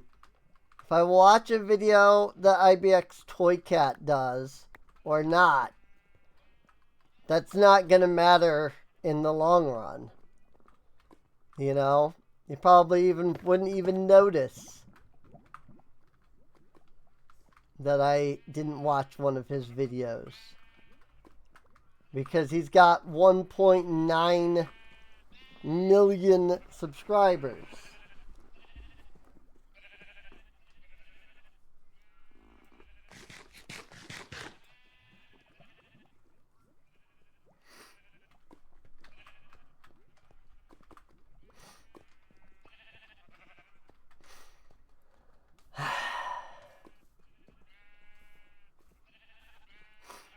I don't know. I really don't. I just don't know is what it boils down to. Like, I just... And it's not even like, you know, well, I want to be successful and, you know, make millions of dollars. Like, yes, I would like to be successful. Yes, I would like to make some money off of what I'm doing. Perhaps even enough money to live off of throughout the year. But I'm not sitting here, you know, I'm not looking to be in the top 2 of YouTubers, you know. I'm not looking at my videos going 100,000 people watch this video. Pfft, that wasn't successful then. I'm looking at my videos going 0 people watch this video. Wow. I guess that nobody had an interest in that one. 2 people watched it. Well, it was, I wouldn't call it successful necessarily. Didn't bring in any new viewership.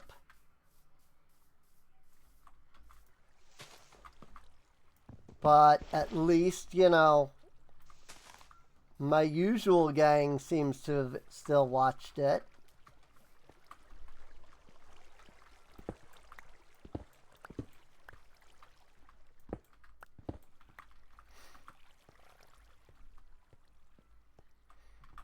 It's like, I don't need to be, you know, Serene Inc., the multi-million, billion-dollar whatever.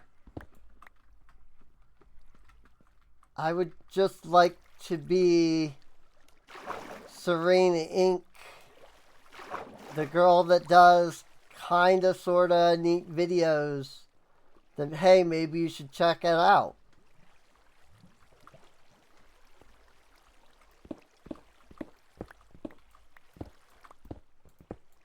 But I can't even seem to get to that. I don't even have to be Serene Inc. Hey, everybody's got to check out this video. You know, flood the channel like every video is a bomb kind of thing. Just, you know, I like my videos to be kinda, sorta, liked by a couple people, maybe.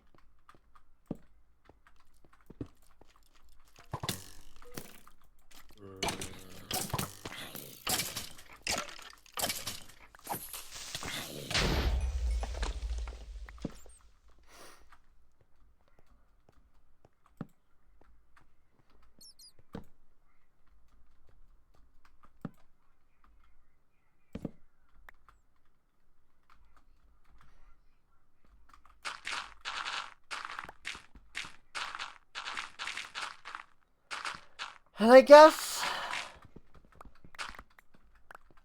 what really gets me and just makes me feel terrible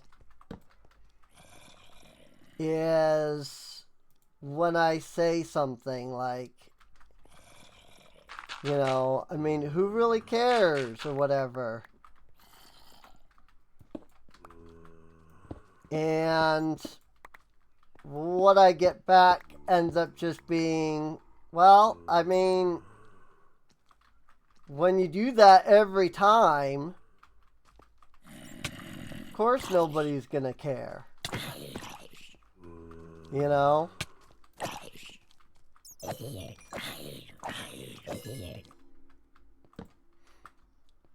Like, you know, hey, this week's D&D session isn't quite fully written. Maybe, you know, I have to delay till next week. Well, that's not surprising.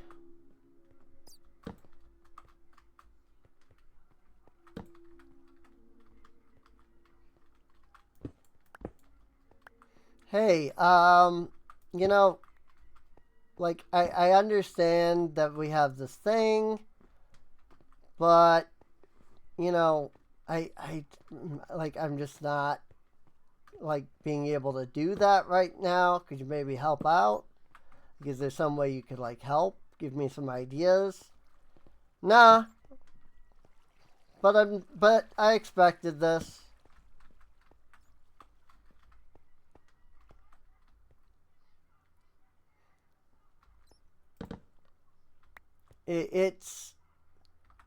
It seemed like I feel like the worst part is just that my name has just kind of become synonymous now with you're not actually gonna do the thing. You know, you say you're gonna do the thing, but you're not actually gonna do the thing. So I don't expect you to ever actually do it. And, like, I know that somebody's could be like, well, I mean, if you do that so constantly, then yeah, of course that's going to happen. And, like, yes, but, like, no. You know, maybe don't say it directly to my face, at least.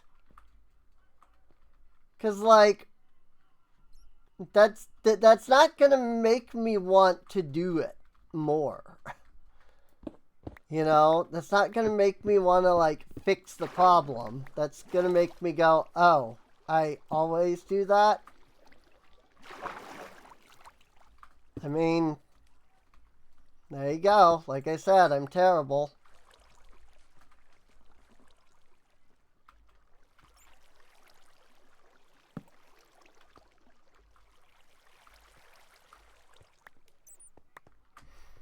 It's like, I just know that I'm terrible. Like, and that's just it. I know that I'm terrible. And then people try to like, people try to be like, you're not terrible, you're not, garbage, you're not, like, you're not as bad as you think. And then I do something.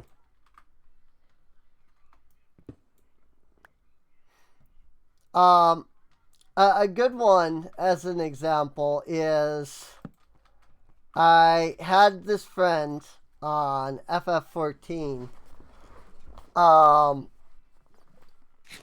that, like, day one, of meeting them, I just, I've gotten to this point where I just say, like, you can friend me if you want. I mean, you'll very quickly learn that it's a terrible idea. Like, at some point, there will be something that I do that upsets you. It's going to happen. It always happens. I can guarantee this. And it's like, the response will always be, nah. Trust me, you couldn't do anything like that to me. And I'm like, you know that I've heard that before. Yeah, but I'm not like those other people. You know that I've heard that too. Like, it's not that I'm expecting you to do something.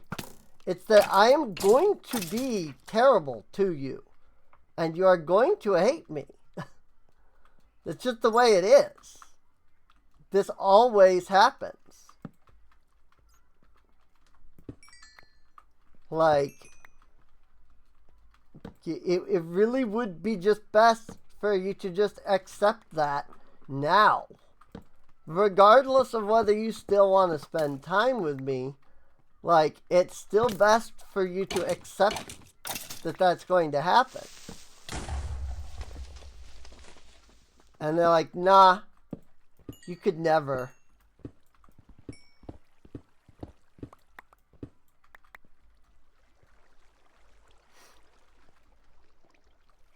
Guess what? Guess what then eventually happens? It couldn't possibly be that thing that I said that I would end up doing.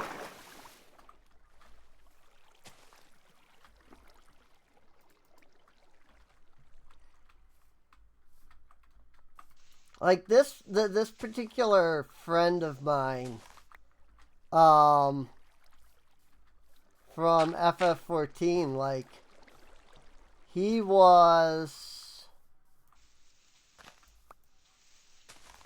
I'm trying to think of a good way to say it. Like, nothing bad, okay? Like, he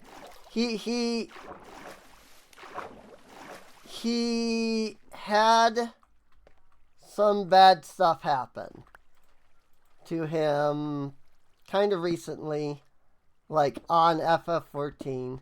Well, I say recently, but like a couple of months ago, I guess. Like, he and this other person that I was friends with ended up, like, getting into a big fight between each other. That I was never 100%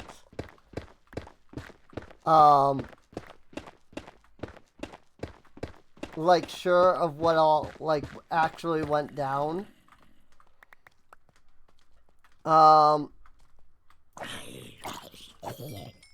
And you know, it was like, okay, well, I feel bad that that happened, you know, but like,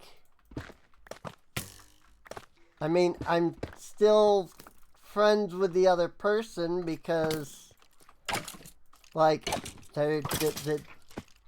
like it's your issue, you know. It's like it's what happened was between the two of you, you know. It doesn't affect my like friendship with them, you know. Like, yes, I understand that they did something that I'm not fully aware of that, you know, made you upset, but like,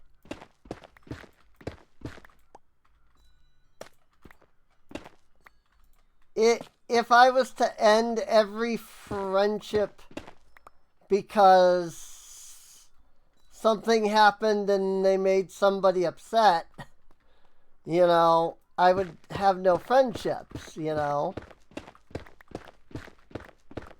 Like, yes, I understand that they upset you, and I do understand that, you know, you were hurt by them,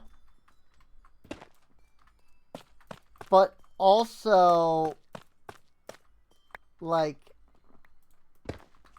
my friends are not necessarily your friends, and your friends aren't necessarily my friends. Like, we can like being friends with different people, you know.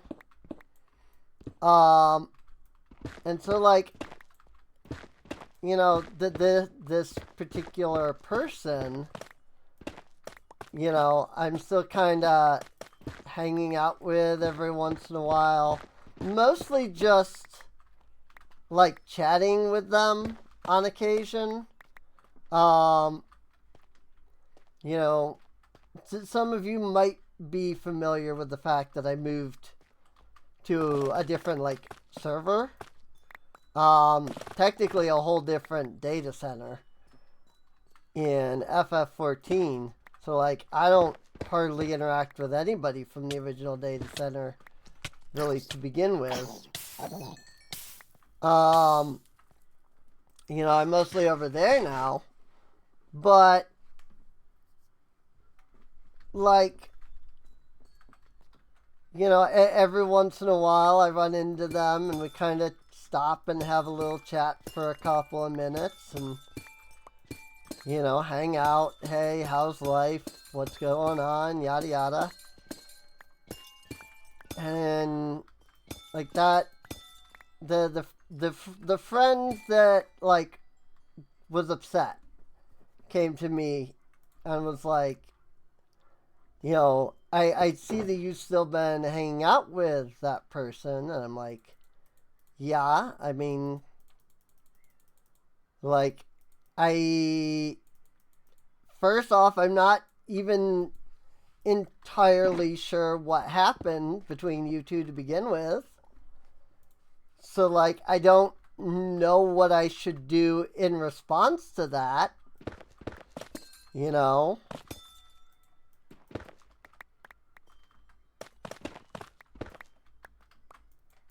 So, like, you know, I can't just like excommunicate from this person just because of something that I'm not fully informed about to begin with. You know, like, I need to know what the this is a double geode?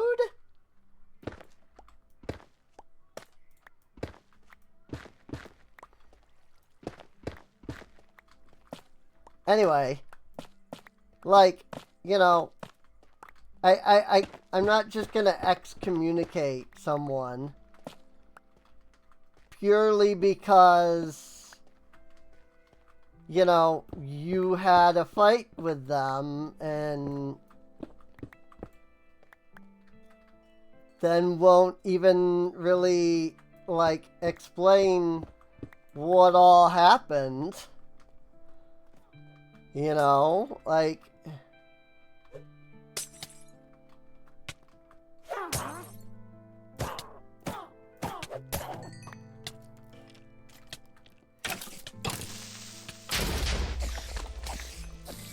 Like, he hasn't, that person hasn't caused me any strife or issues. He hasn't done anything bad to me. You know, I don't know what to do in this situation. And so the you know, the friend was like, well, it just hurts to see that you're still friendly with him. I'm like, I mean, I get that you don't like them.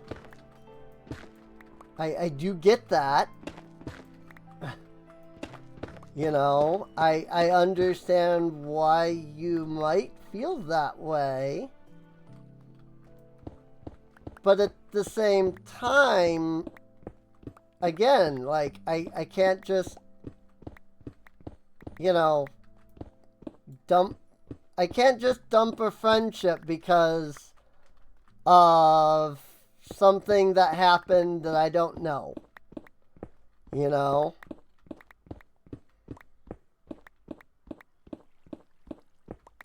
Especially when there's, like... It'd be one thing if there was, like, a story going around about what happened and, you know, it was easy enough to say, like, oh, okay, these are the things that happened. But when there's, like, 5 different stories circulating around, some saying that it's his fault, others saying it's your fault, you know, like, I can't just say, oh, well, obviously these people are right, because I don't know if they're right. You know? And he got all upset, you know? I'm just like, I'm just sitting there thinking, like, and who was it that when I told you, like, this kind of thing was gonna happen, like, straight up looked at me and said, I'm not like that? You know? It's like, I'm not that kind of person. It doesn't matter what happens. You won't be terrible to me. Now you're sitting here being like, how could you do this? Like, I told you from the beginning. Like, you can't blame me. You know? Like, I told you literally from the start. From when we met. From when we first started interacting. That something was going to happen. I told you I'm a terrible person and I will do something that will make you upset and you'll be like, how could you do this? You're the one that insisted that you weren't that kind of person, that you would never do something like that. Like, I'm sorry, but you legitimately can't put this on me because I flat out told you that this would happen one day.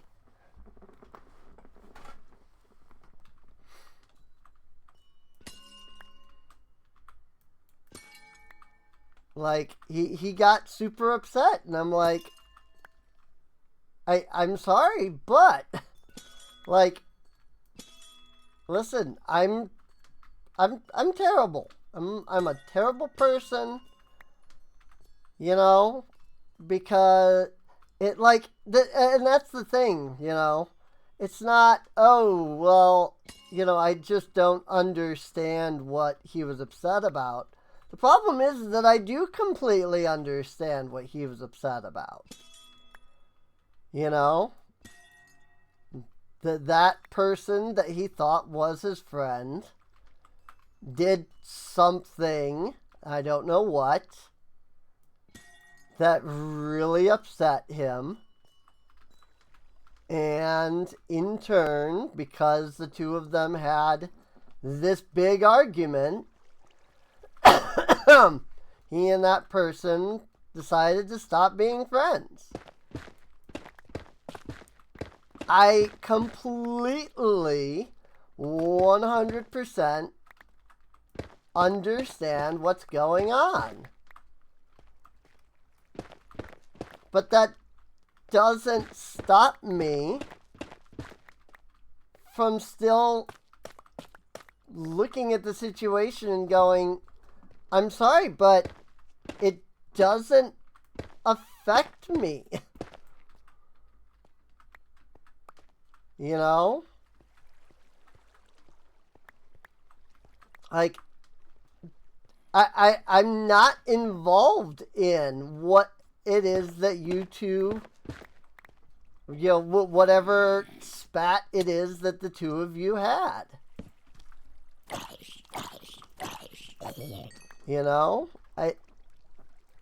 I literally would have nobody at all in the way of friendships if I sat here and excommunicated every single time somebody got upset at somebody else over something. There's just not enough people in the world for that, you know? Because everybody is always hurting somebody in some way.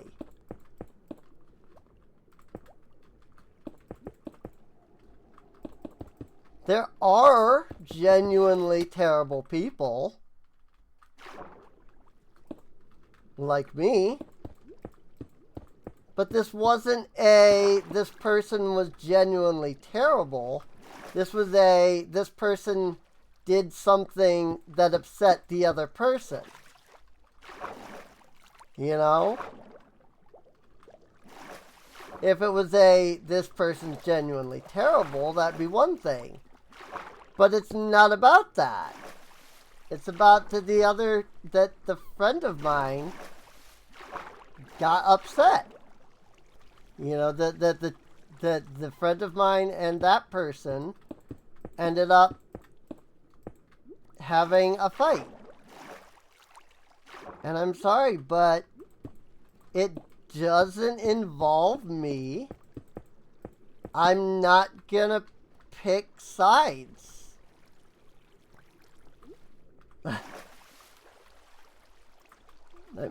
Again, maybe that does make me terrible because I'm not picking a side in the friendship, but it doesn't involve me. It doesn't affect me. Like, I'm not gonna pick a side just because they have a squabble, you know? Just because they had a fight with each other, you know?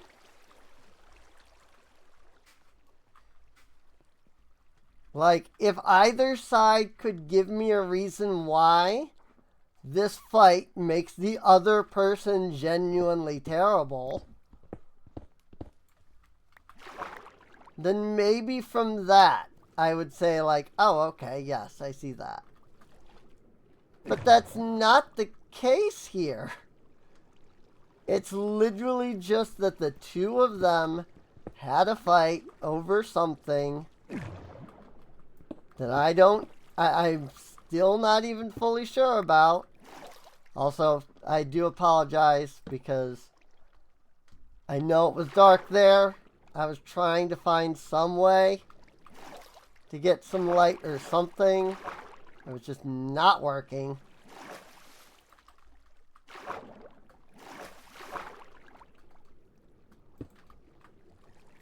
You know? But like, if it's just that the two of them had a quibble, a fight, quabble.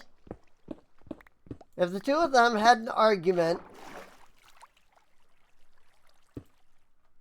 and now they dislike each other because of that argument, that's not on me. That's not my problem.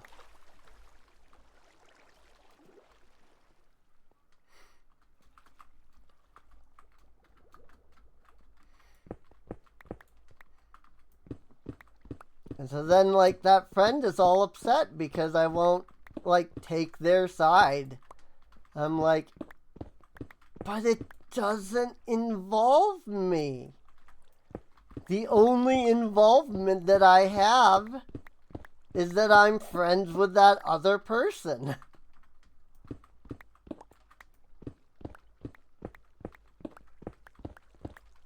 Like, your argument between each other doesn't make either of you the bad guy.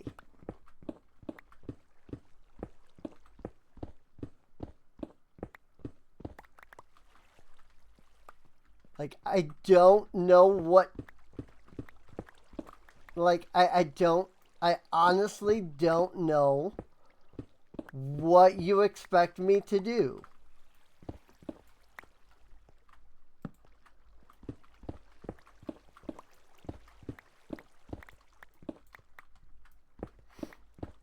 But then he got all upset because I wasn't taking his side. And I'm like...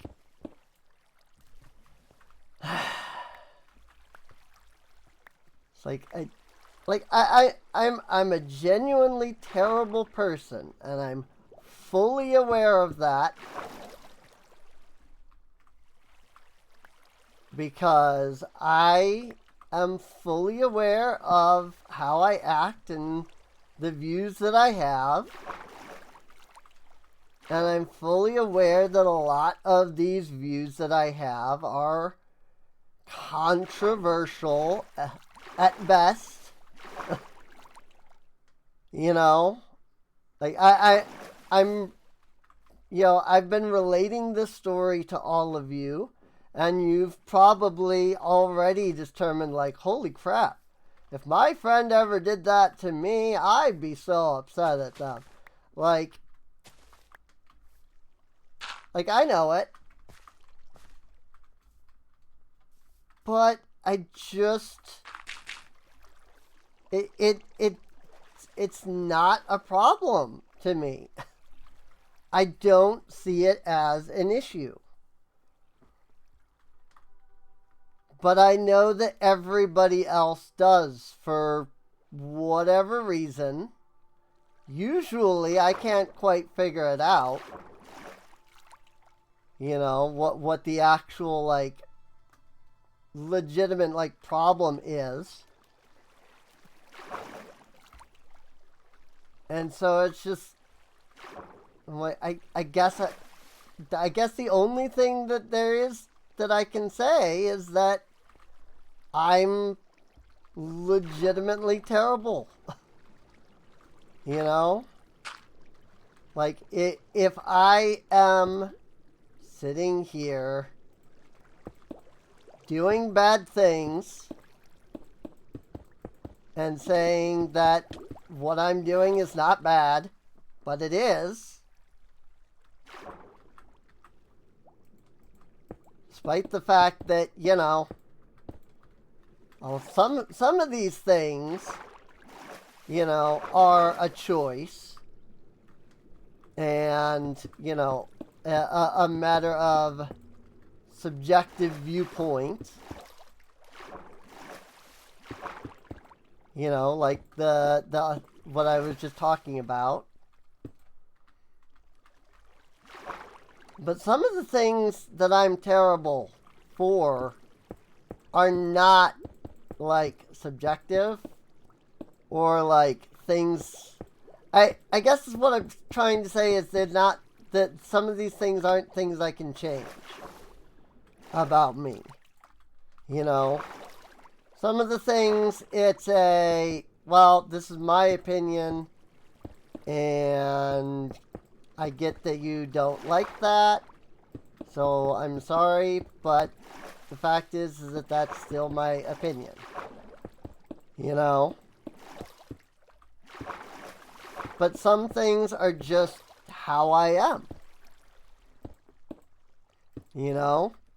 Like, I know that I know that I have a severe issue with being a very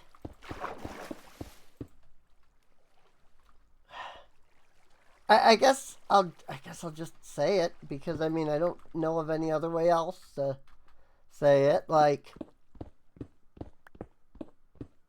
I have done and said things in, you know, in regards to, like, sexual stuff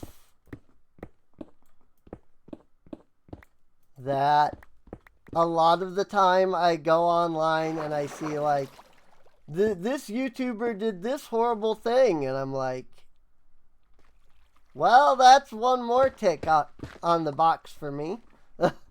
You know, it's like, unfortunately, these are things that I can't, like, change about myself either.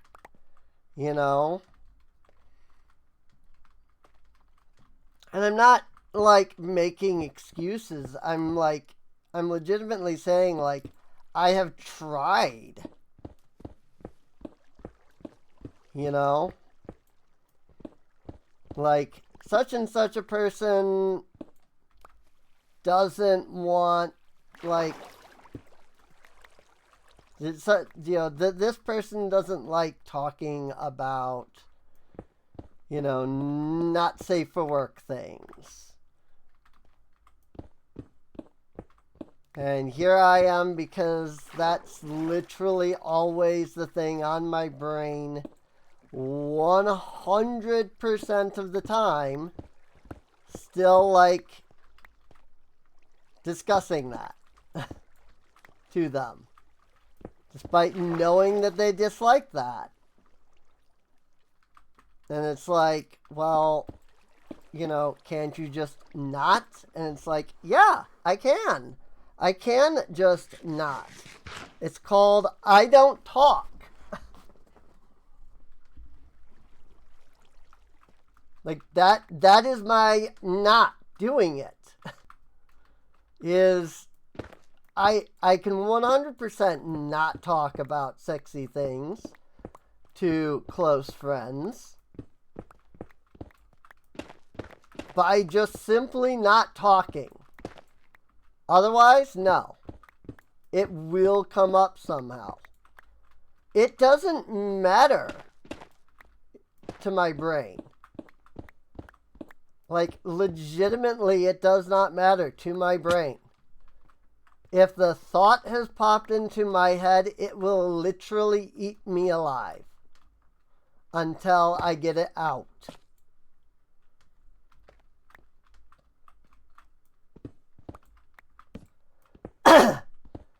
Like, to the point where there was one thing that for, I want to say, 3-4 days, I just, like, kept telling myself, like, no, I'm not going to say it.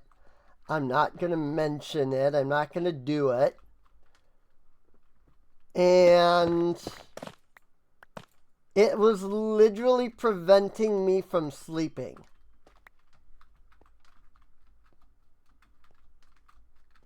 Like, it's bad.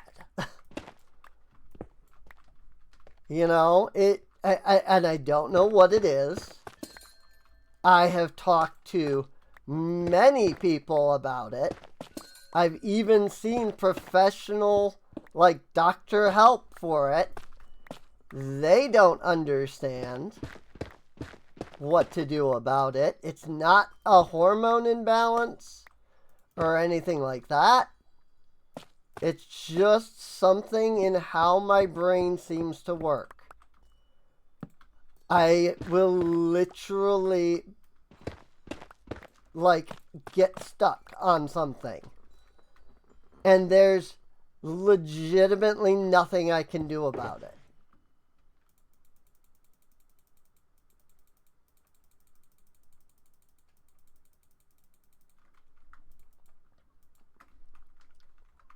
And it bothers me. You know, it upsets me that this is the way that I am. I have tried and tried and tried. You know, just don't, don't say it, move on to something else, ignore it.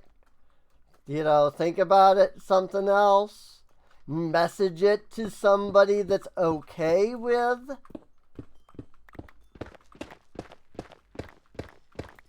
And yet, it doesn't seem to matter to my brain. There's something legitimately wrong with me.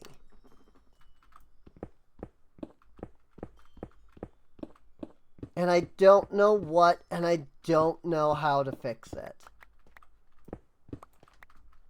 And so, because I go online, and it's, hey, this, such and such YouTuber did this horrible thing.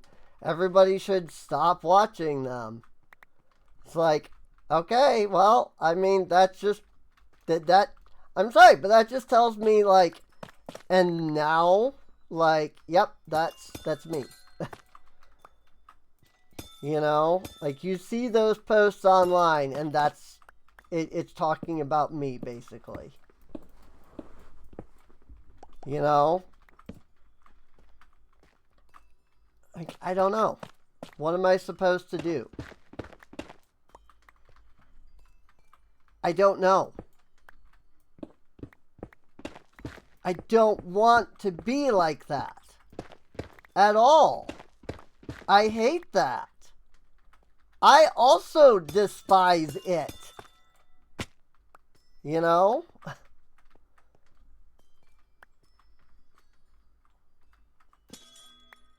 Like, what do I do? I just don't know.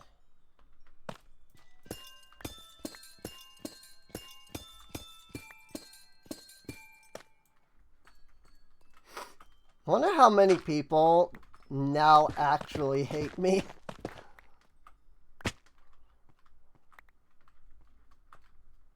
Like, legitimately, I wonder how many people now actually hate me.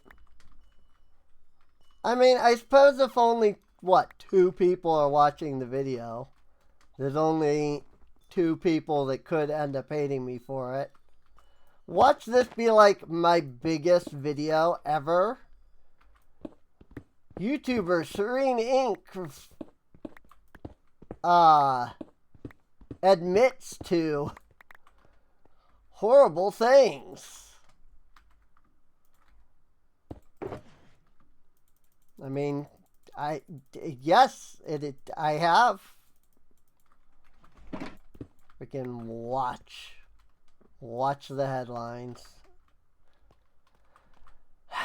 Nothing's gonna come out of it in the end, and I know that because nobody watches. And I highly suspect that even like the people that do watch are going to be like, well, you know, you're not terrible. You know, you just got this, you know, whatever.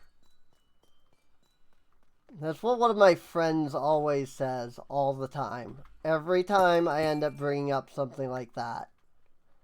It's like, you're not terrible. You just, you know, have this thing. I'm like, that makes me terrible? No, it's not that. Like, so is this not terrible? Is this not a bad thing? Well, no, it is. I mean, you can't have it both ways.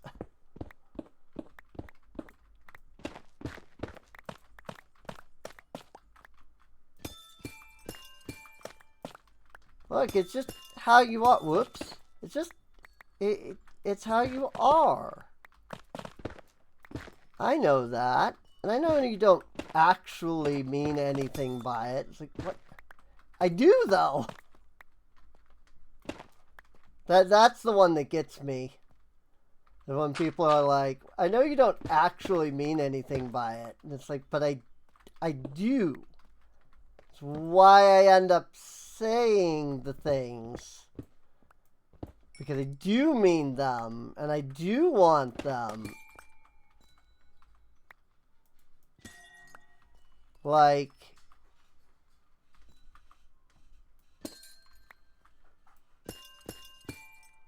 the dumb part is, like, and there was I don't remember if it was on Twitter or if it was on Blue Sky.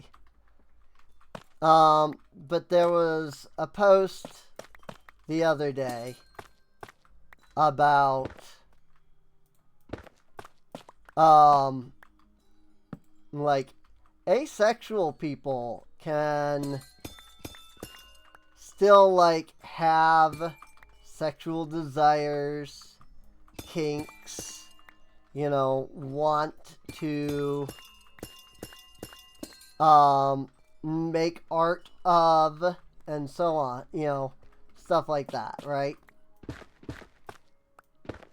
And I did a quote post that was like, see, this is why I want to just claim that I am demisexual. Because the idea is that the idea that I gather from demisexual is that it means that you aren't against, you know, sexual things, and, you know, in fact, you may even very strongly desire those things, but you have to form a bond with the person before you want that, right? Like, that's the idea. It's like, I want to claim myself as demi because I can't just go up to some random person and be like, hey, I want favors. You know?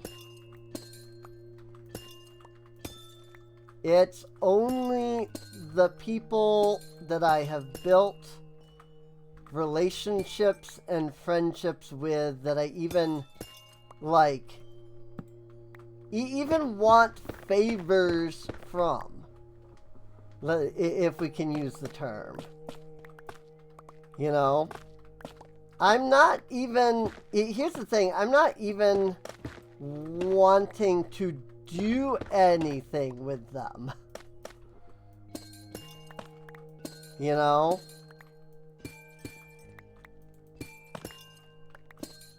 It's a purely, like, I want them to do things kind of thing.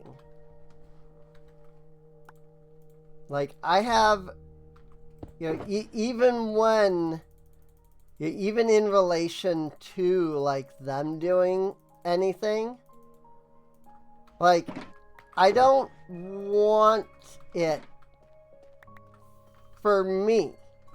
You know, I don't want to do those things. You know? I'm trying to skirt around because I'm concerned that YouTube is going to be like, age gate. And I mean, technically, they would not be wrong in that. But, like, you know,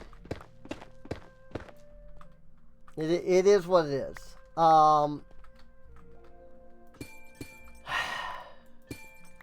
If I could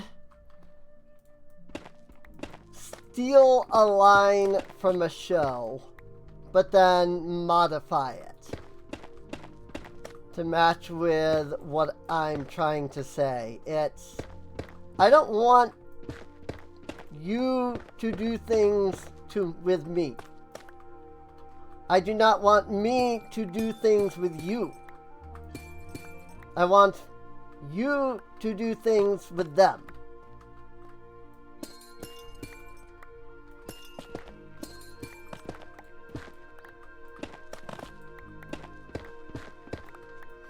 I guess the original line there, I don't even know that you would be able to parse out of what I just said. Because the original line is something like, I want you to be happy for me, and I want me to be happy for you, and I want you to be happy for you.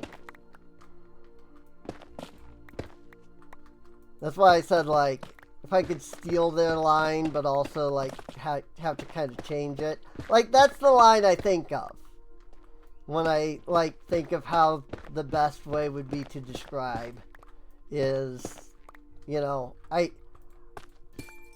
want them to be able to do things that they will like, you know? But I don't want to be the one to do those things with them at all. I have zero interest in that.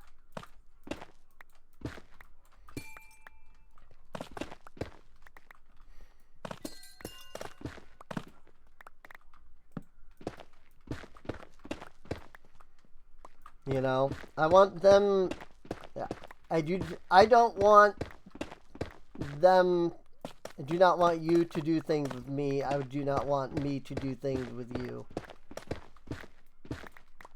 Like, that's how I feel.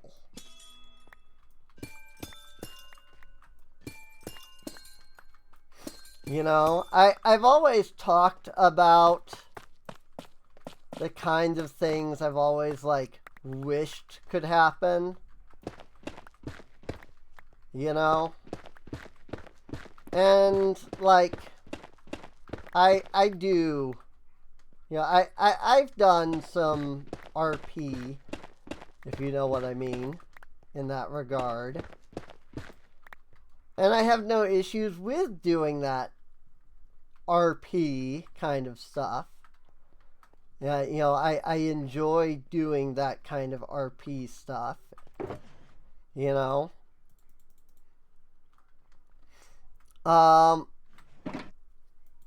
But even so, like, it doesn't change the fact that I still like when I think back to all of that, it was always just kind of a, you know, doing it because that's the next step, if you will. You know, it's never been I do it because now I want to do it too, or I want to join in. It's always, you know, well, this is the next logical step of what you would do in this situation if it was, you know, a real life situation. And so if we were here together, like, that's what I would probably do, just because, I mean, what else would I do at that point? But it's never been because that was what I wanted, necessarily. It was just that was where things would go next, so therefore, that's what I do next. Does that make any sense? I don't know if that makes any sense. Again, partially I'm trying to be careful because YouTube, but also just, I don't know.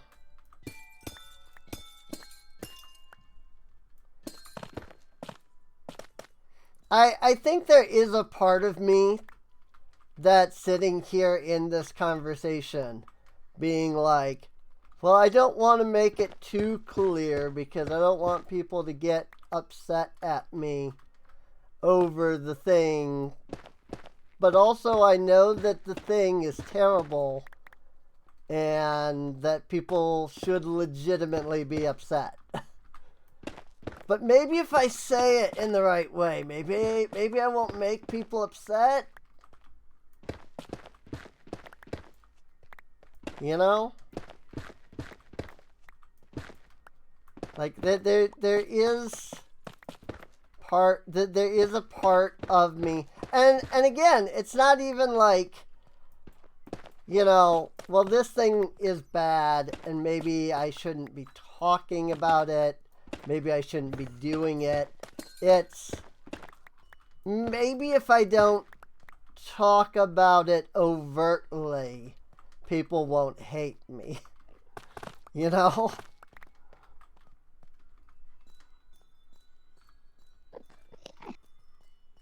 I'll leave the Enderman. I've already been to the end after all.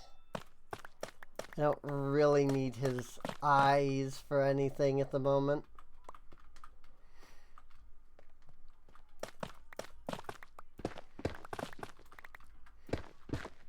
Like, even in my own reasoning, you know, I'm not reasoning like, well, this thing is bad and I should feel bad. I'm reasoning that this thing is bad and so maybe I should talk about it carefully and not overtly because maybe I can still get away with it. You know? Like,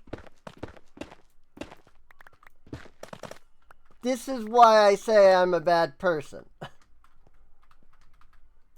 Like, because I know these things about me. I know a lot of this stuff is terrible. And yet, even when I'm flat out saying that it's bad, I'm still in my mind coming up with ways to pretend. You know?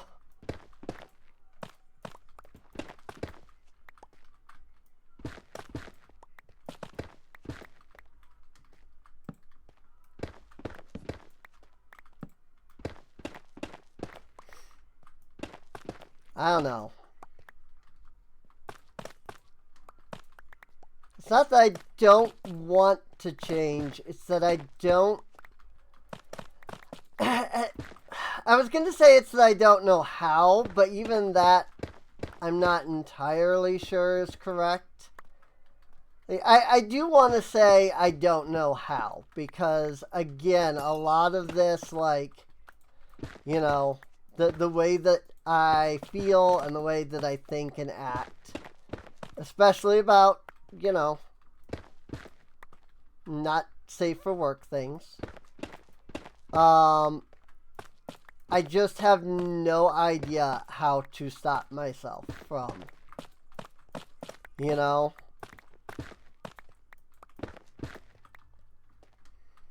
like, regardless of how even I feel about it, I just don't see any way to change it. And to not, you know, keep doing these things.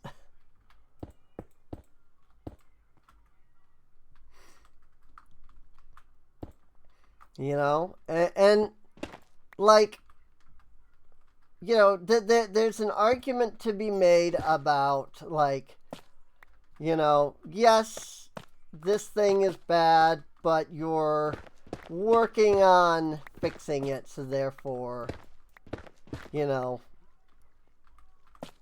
it's not okay, but, like, therefore you aren't a terrible dirtbag because you can see the problem and you're trying to fix it, right?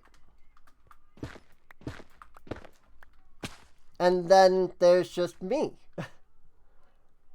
Not only can I see the problem, but then I'm not trying to fix it. But I am, but also I'm not.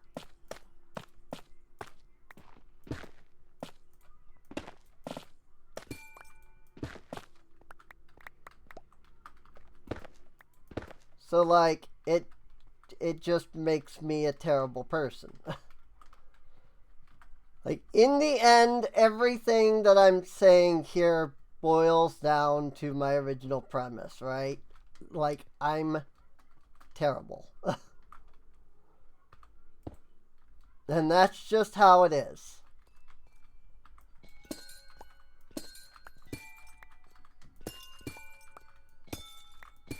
And as much as I might want to change it, as much as I may, you know, really hate this, you know, that aspect of me, and really do want to be rid of it, nothing I do changes it.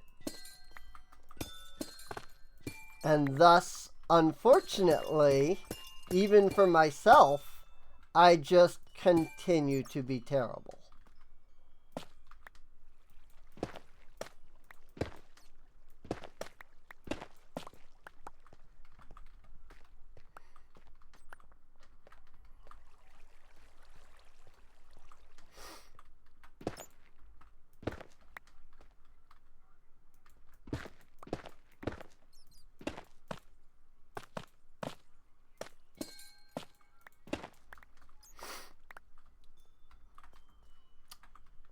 Yeah. I think I have said all that I have to say on that, I guess. Now that I've gotten that out, my brain's like, alright. I guess we've, you know, parsed through that conversation now.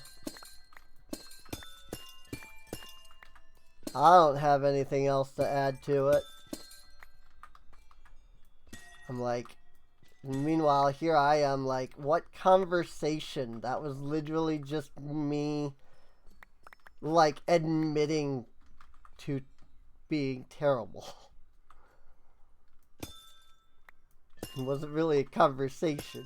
It was a confession.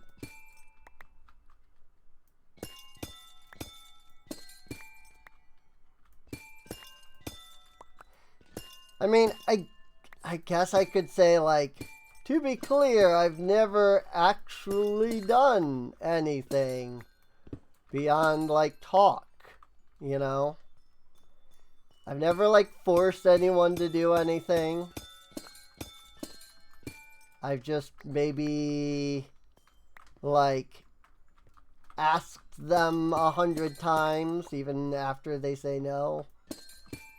101 times, you know?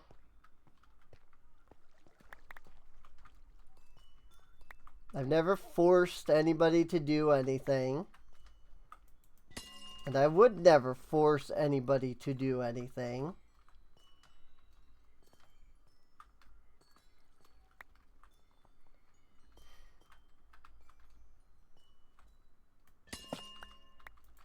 Unless you consider just continuous, like, bombardment to be forcing. Which I'm sure some people do. In fact, that wouldn't surprise me. Like, you did it until you kept going and going and going until they did it. So that's force. Which, I mean, yeah. Yeah.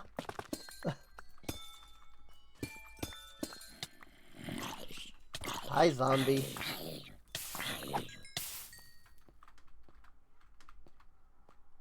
Like, at this point, there's really nothing more I could say that I think would, like, change anybody's view. You know? Like, I would fully suspect that at this point, probably everybody has clicked off the video anyway.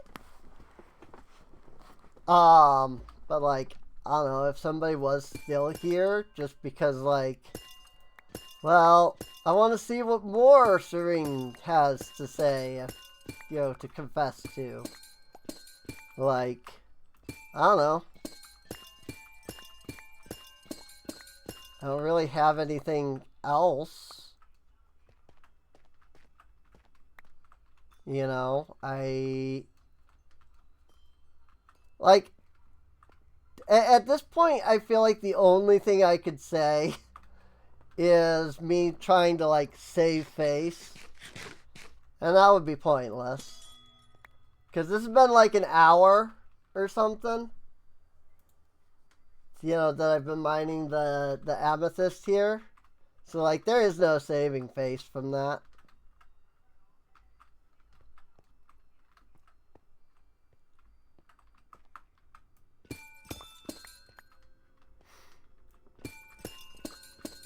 So,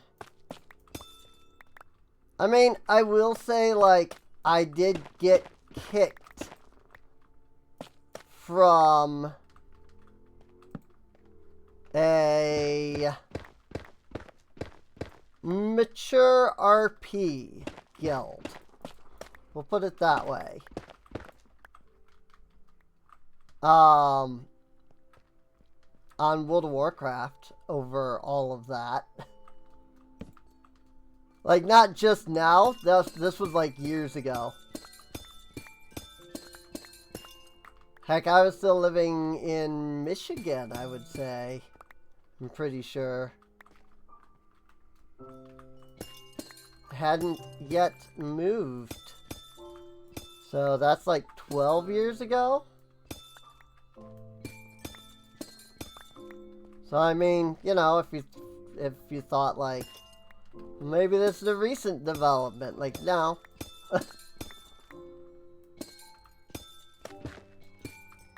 I'm just terrible. I am a horrible person.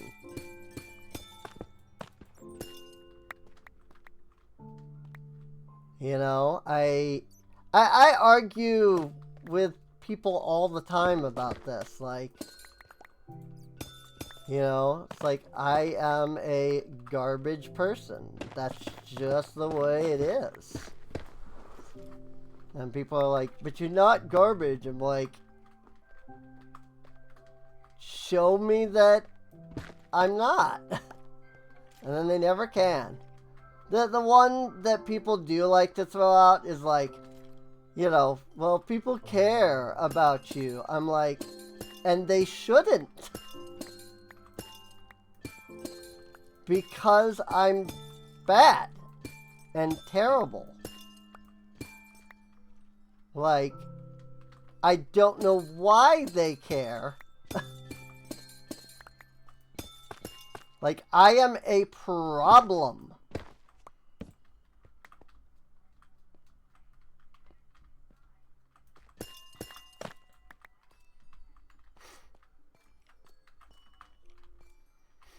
You know?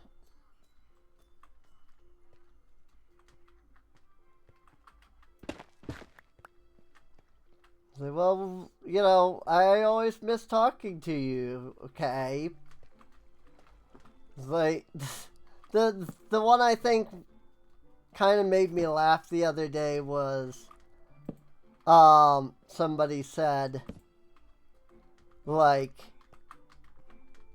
you're not garbage because nobody misses garbage. And I'm like, they usually don't. But there's plenty of people that have, like, had something that was garbage that they refused to admit was garbage. You know? It's like, nobody misses garbage. That plenty of people will miss garbage. Usually, it's because they don't see that thing as garbage. Usually, there's some sentimental value, admittedly. You know? And, like, I don't get that, I guess. I've never owned anything. If you needed something else to like point to how terrible I am, I've never owned anything that I was like, I can't get rid of this. This is, you know. Like, I can't get rid of this. Such and such a person gave me this thing. You know? I've never had that. Never in my life has there been a single item that I have owned that I have ever been like, I can't get rid of this. Such and such a person gave it to me.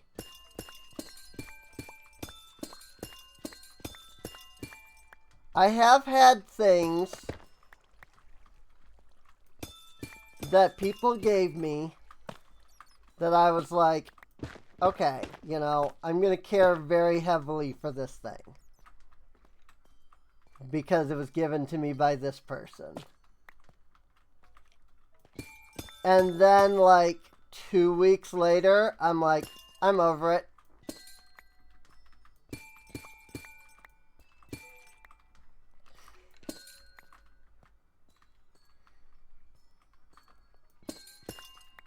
Like, I had a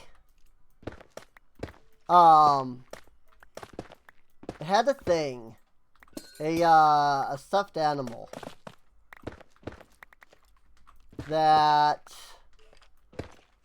I'm thinking it was given to me by a grandparent. I don't have it anymore.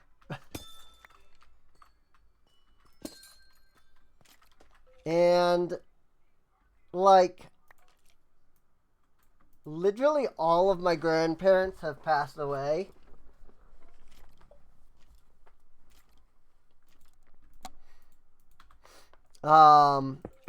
Like that, none of them are still around.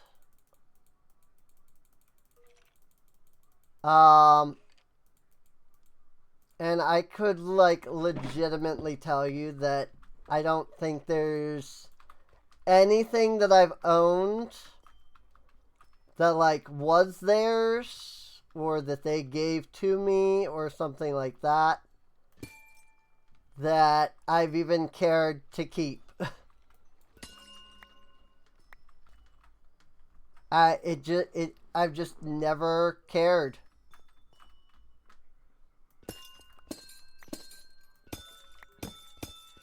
There were a couple of times where I acted like something had sentimental value to me. Because that's just what you do, right?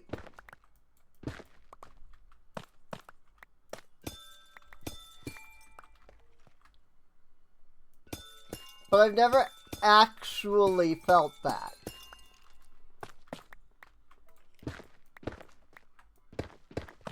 In fact, I would argue that like 90% of the normal things that I've ever done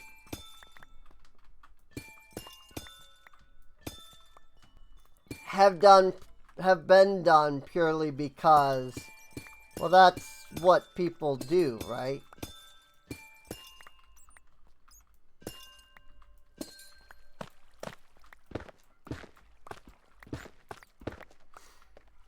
A good example would be like,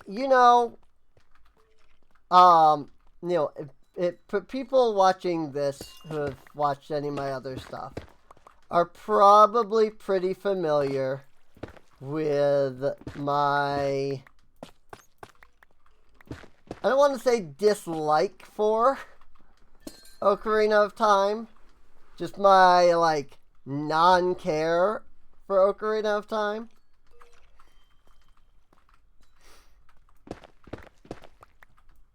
There was a point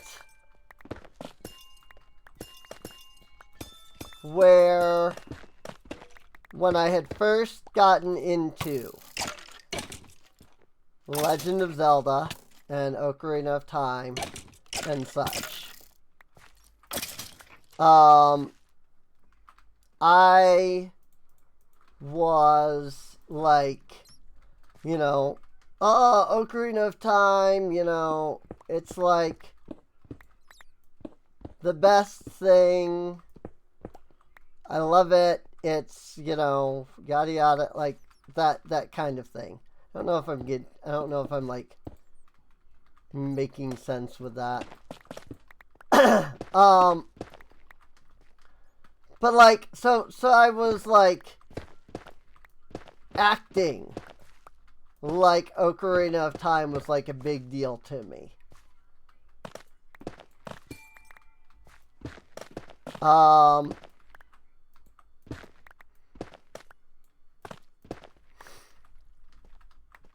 And it wasn't like, even then I was like, yeah, that's a good game. Like I would say now. I know, I just said Ocarina of Time is a good game. Usually it's taken, I don't want to say it's taken out of, like, my opinion is taken out of context. More that I think usually I focus more on my negative view than like my positive view, just purely because everybody is so positive about Ocarina of Time. I kind of feel like when my opinion about Ocarina of Time comes up, it's usually because people are already being so positive. Like, this is the best game ever, and, no game can ever be like it, and I'm just like, but no. But that's not true. And so, like, people think that I dislike it. That's why that's why I don't want to say that I dislike Ocarina of Time. If I disliked Ocarina of Time, I wouldn't even play Rando. Ocarina of Time is a good game. That's it. Like, that's literally it. That's the whole. It's a good game. It's not the best. It's not amazing. But it's good. So, man, I just mined out 2 entire geodes. How, like, busted my freaking pickaxe is now. Like, I need some mending here. I got down to 311. Like, I need some mendy. But, like, so, you know, back in the day, you know, when I was young, I don't want to say child because I didn't even play Ocarina of Time until I was like 15. So, like, not child, you know? But like, back when I was young, you know, when everybody that I knew that was into Ocarina of Time was like, this is the best game ever. And like, it was at the time where Ocarina of Time still was kind of the great new game, you know? Like, because everybody else was kind of being all, you know, Ocarina of Time this, Ocarina of Time that, I was very like, oh, you know, are we doing that? All right. And so I was like, yeah, Ocarina of Time, yeah, Legend of Zelda, like, it means so much to me, like, it's a big deal to me, like, it shaped my childhood, it, like, none of that was true, but that was what I saw everybody saying and doing, and so I just thought, like, oh, that must just be how we're supposed, how I'm supposed to, like, do, you know? So I did, regardless of how I actually felt, or whether I cared, or, you know, I acted like that purely because of the fact that that just seemed to be what you were supposed to do. And so I just kind of ignored what I was actually feeling. And just kind of did whatever I was seeing, whatever people were doing, you know, whatever I saw people do. And it's really funny, actually, about that, because I knew that I was different. I knew that there wasn't, that there was something that wasn't quite the same about me as there was for other people. But I didn't know what it was. And so I kind of just tried my best to just mimic what everybody else did or felt.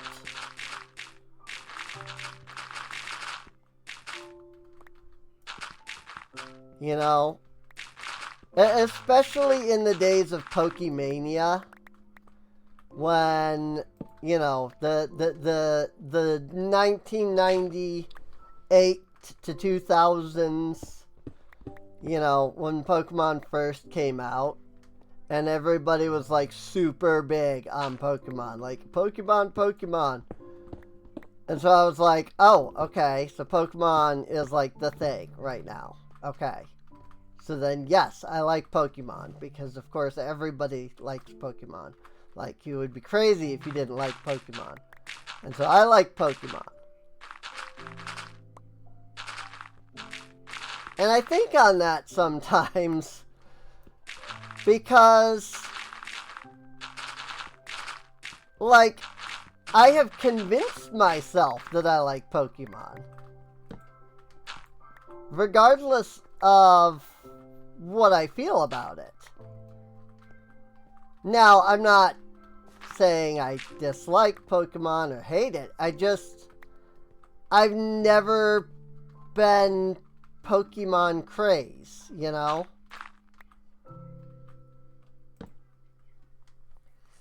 Like, when people ask, like, which is your favorite Pokemon region? And I'm just like, Johto, I guess. Because that was the one that I wrote the most of, like, a full story for.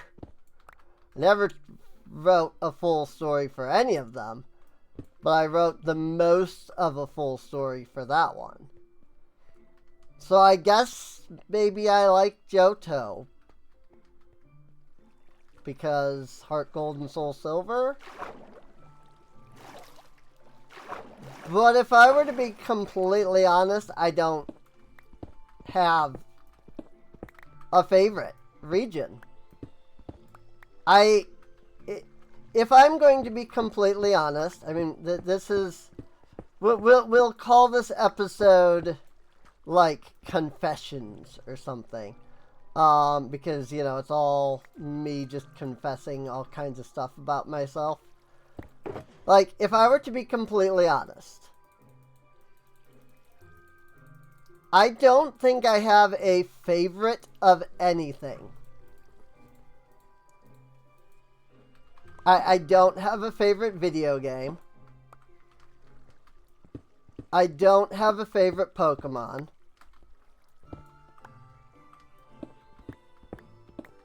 You know, I have always said, well, Umbreon and Sylveon, I guess, are sort of my favorites. But I don't really know that I can honestly say that they are my favorites. It's more that, to me, and maybe this is the thing, like, to me, when somebody's saying, like, what's your favorite, right? It's like, you know, what do you like the most? And, like, technically speaking,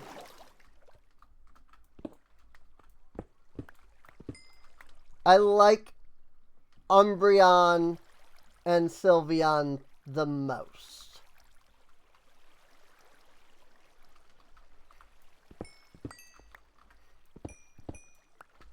But it's not that I like Umbreon and Sylveon the most, and they're the best. It's more like... And I'm trying to think of a good way to say it, because I've never really been sure how to vocalize it. And so that's why I've always just said, like, this is my favorite. But it's always just kind of been like... Umbreon and Sylveon were always the ones that... Umbreon and Sylveon are the ones that come to mind first.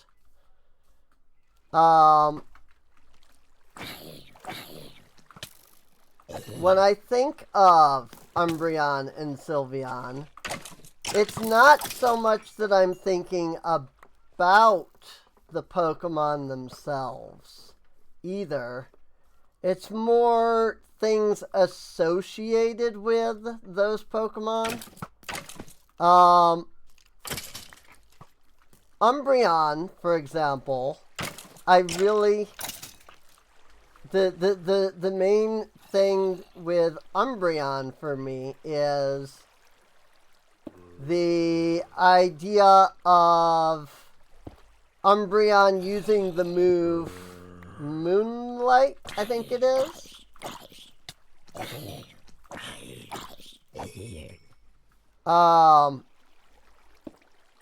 And like, I think about, you know, it uses moonlight and it gets the like glowing gold rings and stuff. And it looks really pretty. But I don't know that, like, that's me liking Umbreon. Just more me associating Umbreon with a really cool effect. You know?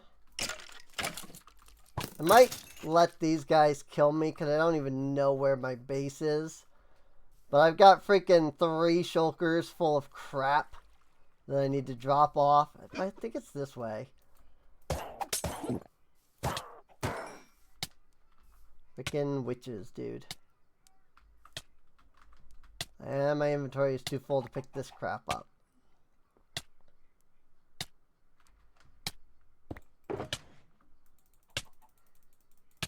Can I dump any of this? No.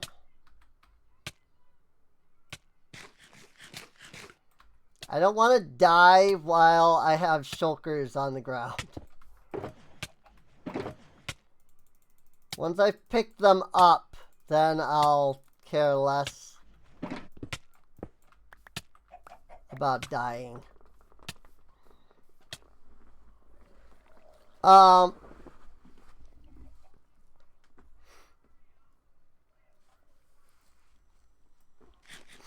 You know, when it comes to, let's say, the question is, what's my favorite video game? I really couldn't tell you a game that I can say, like, I enjoy this game more than any other video game ever. But I could tell you I like this game.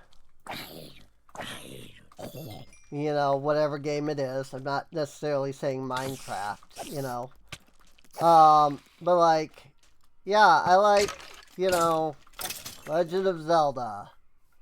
Or I like, you know, Zack McCracken and the Alien Mindbenders. Nobody knows what that is, but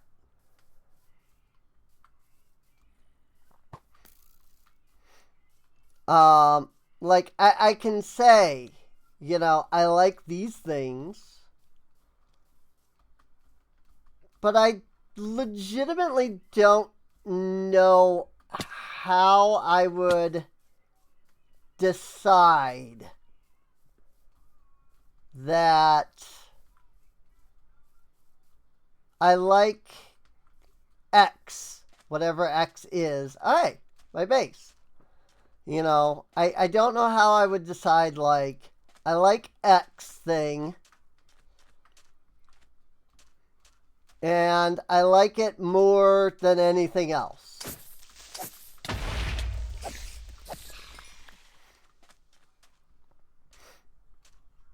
Because I just don't see it that way. There is nothing that I can legitimately say. I like this thing over any other of its kind, you know? I can say these, like, 50 things I like more than these 100 other things of its kind. You know? I can tell you that I like Umbreon and Sylveon the most out of all of the evolutions. Oh, it is going down. How about that? That might be a Bedrock exclusive then. Where you can shear... Oh, that's wild. Where you can shear the beehives. And it doesn't cost any durability. I'm guessing that's a Bedrock thing, because, yeah, the durability is definitely going down on that. 100%. Even though I know I've done that on Bedrock, and it never did that. In fact, that was why I was like, oh, I guess that doesn't decrease the durability. That's cool. You know, it's like, because it doesn't on Bedrock. Pull out all the amethyst to start with.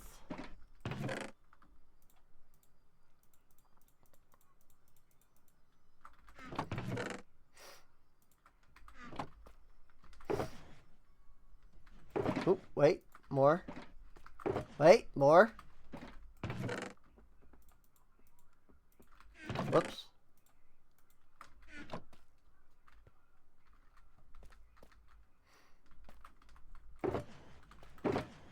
Just a quick double check, make sure that I didn't leave any behind. Cool.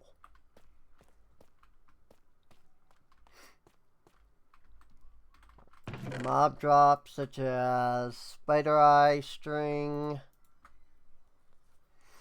Bones not here.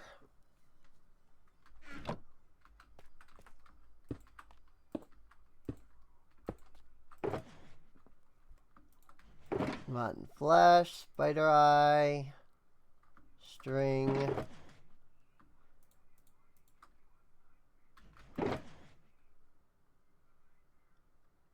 Okay.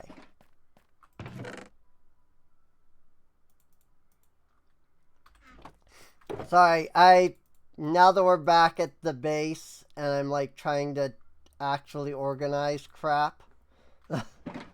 My brain's like, alright, organization time. So I have no words now because I am entirely focused. Where is... Okay, all the ores are right there. So let's just go ahead and come up here.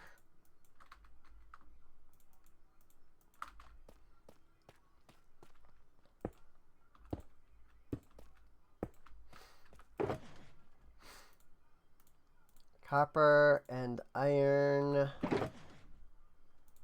and gold.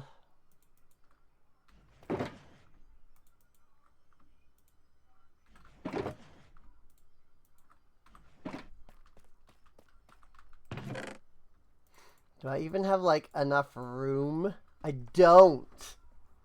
Holy frick ball. So you know what we'll do?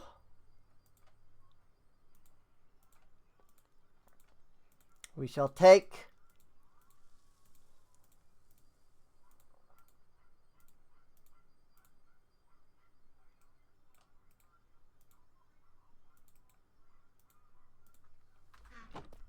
then we shall smelt. Because I mean I have plenty of lava. It's not like I'm hurting for resources for smelting. We'll smelt all that copper.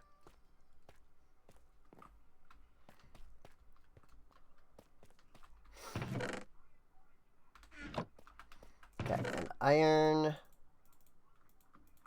I love that that's a vanilla feature.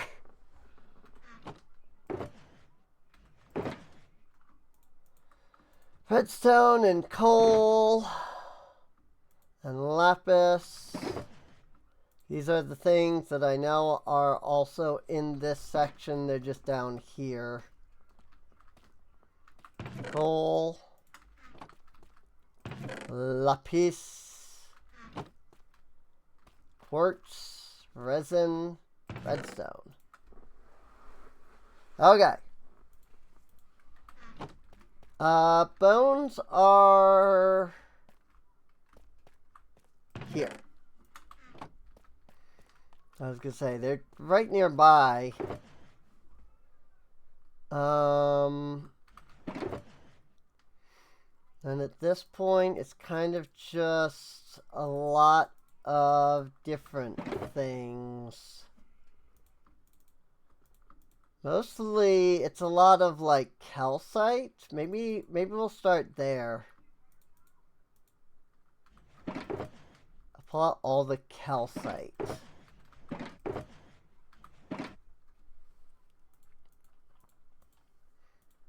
And the basalt's probably next to that.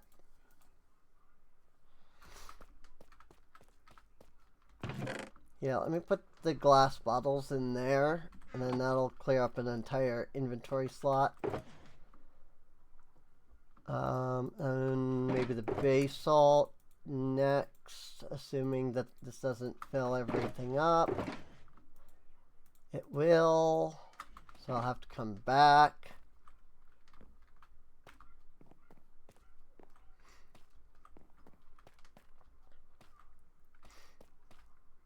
Tough, nether, basalt. Basalt!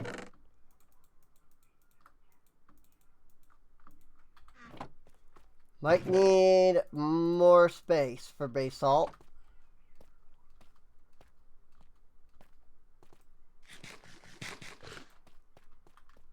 And dirt can go up there. And now we should be able to just grab everything else. Basalt, cobblestone, flint,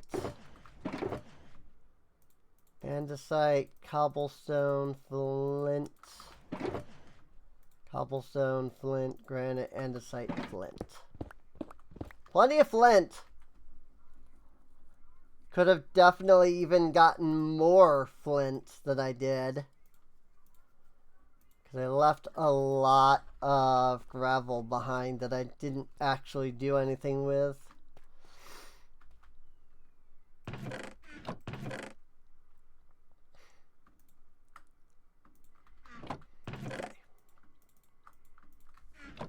Cobblestone, andesite, granite, flint, and basalt. Yeah, I mean, we really didn't do anything this episode other than me sit here and freaking mine out, me mining out those two freaking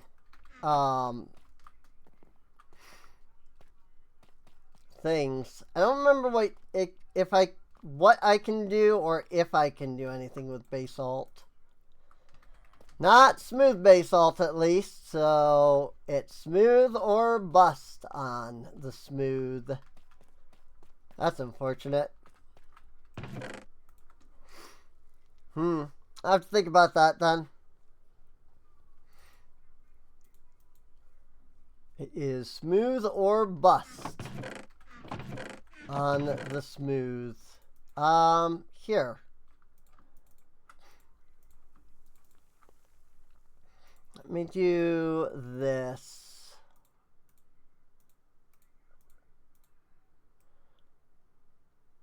Because then that can all be smooth in case I decide to do anything in the way of getting more of that, and then that can be regular basalt. Now we've got lots of calcite, which is a good block, but only kinda. Wish there was more I could do with that. Might as well grab up the flint. And I can use that to repair think I'll repair the shovel first, because I can always repair the pickaxe separately. Gray and white bowl only. Interesting. I didn't even remember that I had a shepherd, let alone that I had traded enough with him. Okay. Coolies. Alright. Well, that's that. So yeah. A lot of revelations about me today, I guess. A lot of things that people probably didn't know. Maybe that was for the best, that they didn't know those things, but now they do. So there's that. Not much I can do about that now. Now, these are bricks. Put those in there. This is prismarine, I guess. Cactus. None of these chests have anything in them. Oh, that's the ominous stuff. Nothing here either. Pink dye. That's where the dyes are supposed to be then.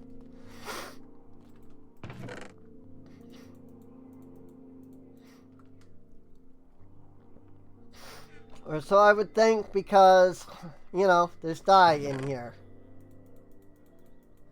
So, there's a lot of stuff that I still don't have a storage place for.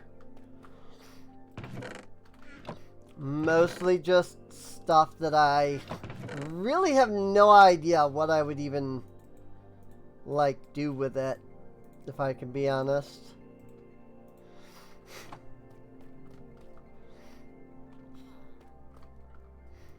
Go ahead and grab my raw pork chop, purely because I haven't been doing anything else in the way of food. Let alone pigs, but, you know, I have it, so I might as well, I guess. That is what's currently in my inventory.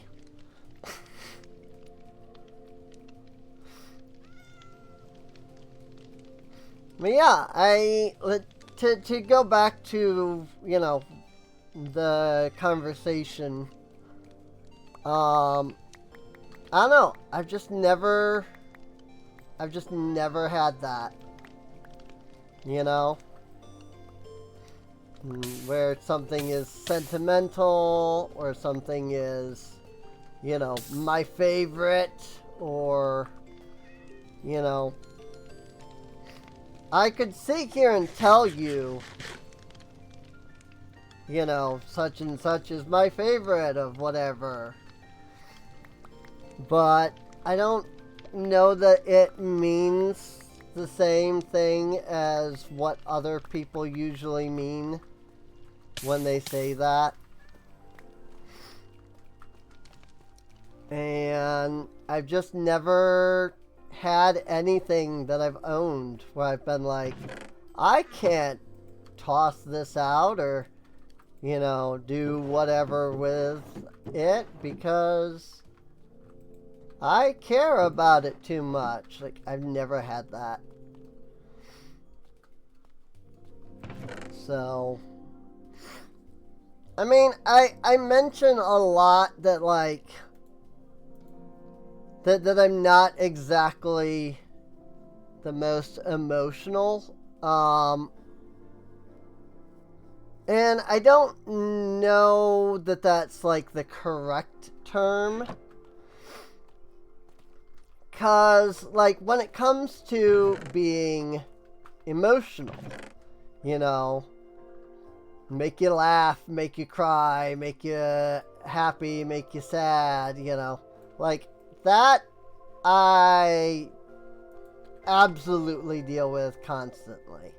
Like, 100% I have that, you know, I have felt, I have that, I've felt that, you know.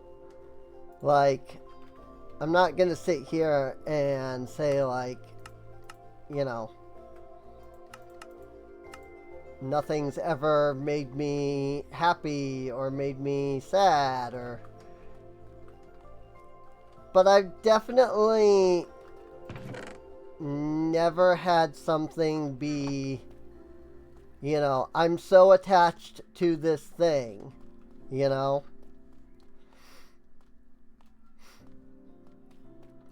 Like, I did have a cat that, when that cat passed away, I was completely destroyed by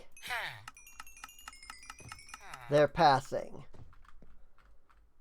Like, I spent like weeks miserable about that. And I had a cat that disappeared that even to this day, I'm still upset about the fact that she just vanished. And we were never able to figure out what happened or where she went. And I definitely cried. You know? Like, I was definitely super upset, and I definitely cried. But even still, like, you know, it's not the same as, you know, this thing has sentimental value, and I couldn't possibly get rid of it, you know, because of that. I don't think any of them are capable of restocking while they are sleeping. You know, I have been attached to things where when they went away, I was extremely upset, and even am still upset, or, you know, like, continued to feel upset for a while after. But that's only ever been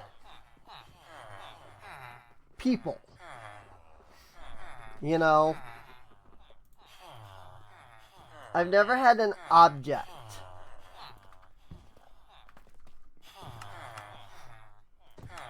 that I felt bad or upset, you know, had about it having to go away, you know. It's only ever been like living beings. And even then, there have been 3 in my entire life that upset me. And 2 of those were cats. You know? The 2 of those were cats. There's literally only been one living, like, human being that when I discovered that they died, I was, like, upset about.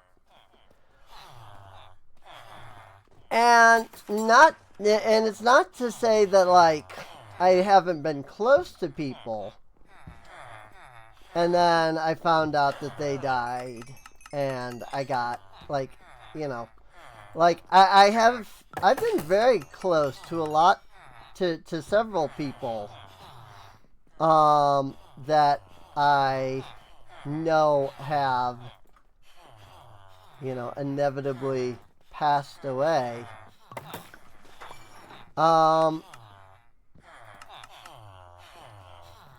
It's just different. I don't know how else to say it. You know?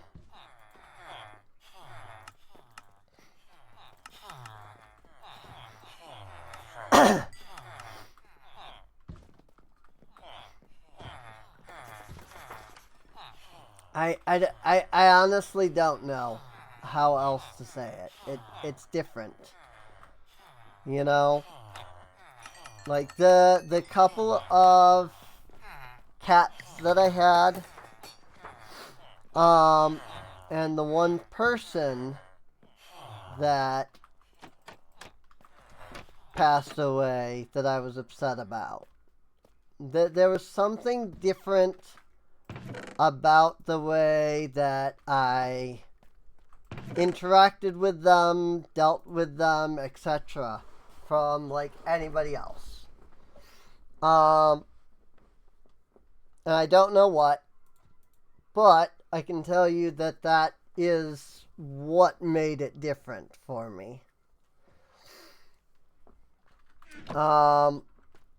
But otherwise, I just have never... I just have never had anything that legitimately made me upset. You know? To, like, lose. You know? Never had an object, a thing, that I was actually upset, you know, when it had to, like, go away. So, well, hello, kitty cat. You want food?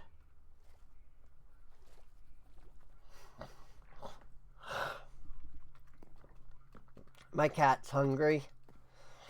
She came around like 1:30 for food. I didn't give her any because it was 1:30. But then she went to sleep. And usually she comes around about 2. But she didn't because she was sleeping. Now it's almost 3:30. But she's come around and she's like, food though. So, now I will feed the kitty cats. One sec. I think I would be more upset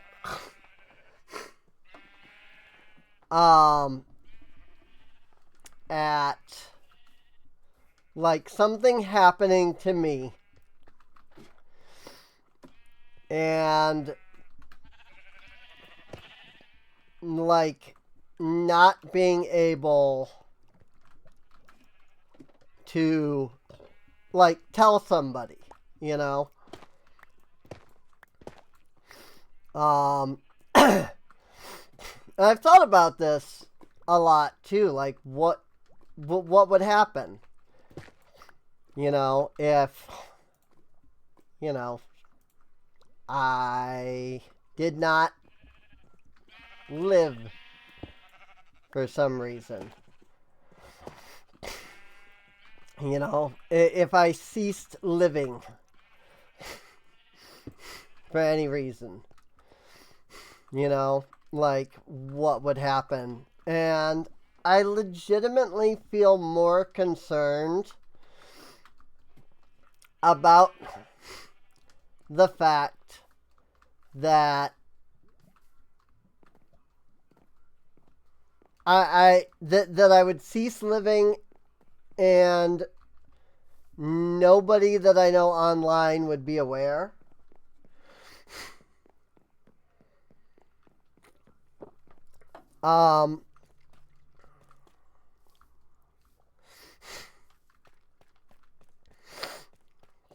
Sorry, my sinuses are starting to give me some trouble. So, buckets. I came for buckets. These buckets specifically. Ah! No. Don't do that.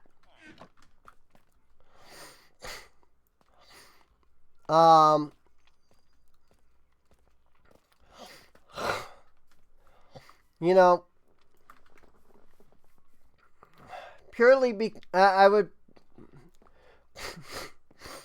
like I would be more upset about the fact that nobody was going that very likely nobody online would be informed that something had happened to me.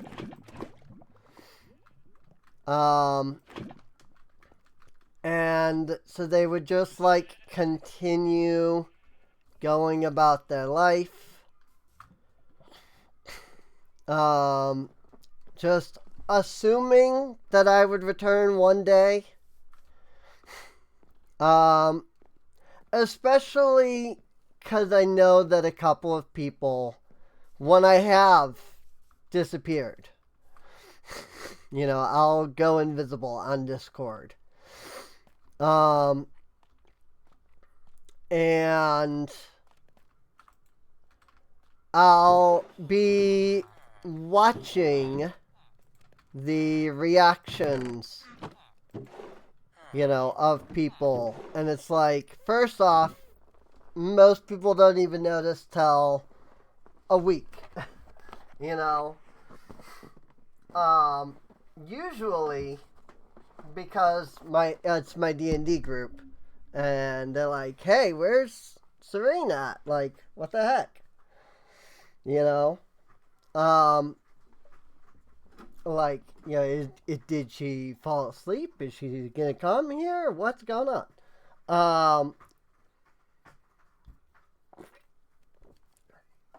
And then when I don't, you know, respond,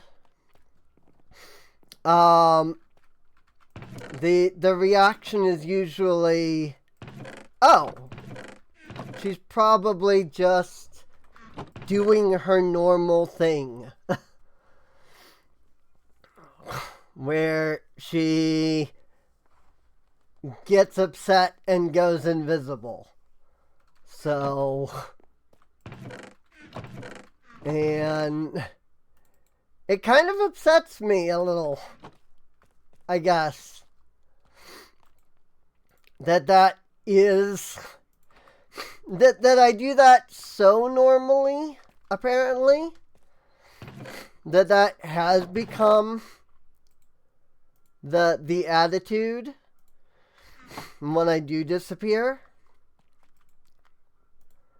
'Cause it makes me realize, like,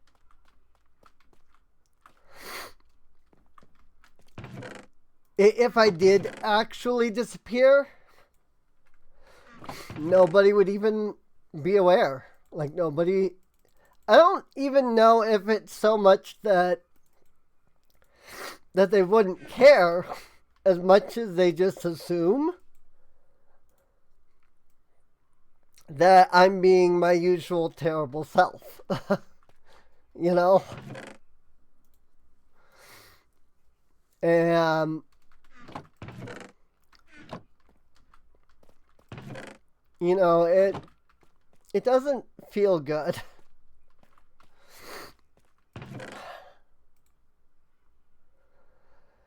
It doesn't feel good, you know, to see that to begin with.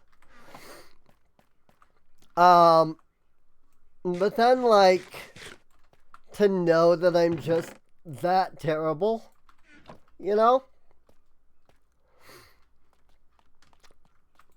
Like, I don't know. And I even, like, sure, like, just all of a sudden I started, like, crying here. I'm not really even sure why, to be honest.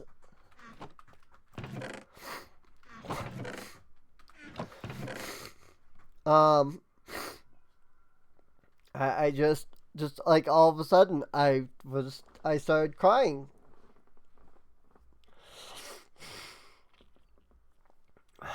So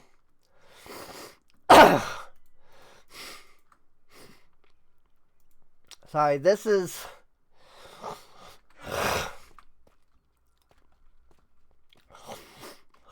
this isn't my sinuses. This is I'm an ugly crier. Like I'm very much an ugly crier. So I'm kind of annoying in that way. Yay! Level up your trades. We get Blast Prot 3 and Prot 2.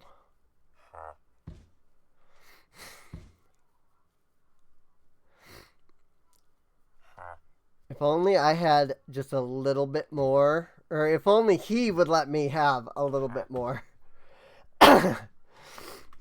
So I could finish leveling him up there.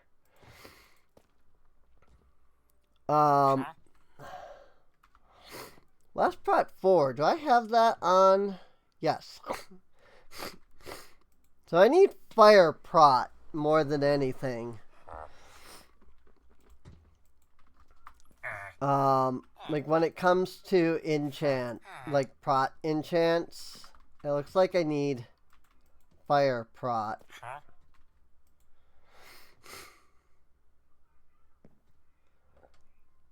Excuse me. I don't even know why I was like just suddenly started crying there. I honestly don't.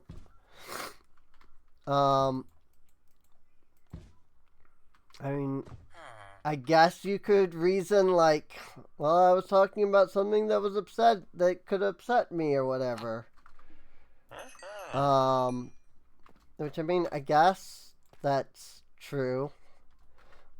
That like, you know, that I was getting, I guess I was just kind of getting upset at myself, you know, because I'm just, I don't know, I'm just so terrible, you know, that I just don't, I don't know, I don't know. So, wait, I don't have any emeralds. I don't know, but whatever it was, I got over it pretty fast, I guess. Because I'm already over it. I'm not crying now. It's just the remnants. You know, like because that like affected my sinuses. Now it's just like, ugh, now my sinuses.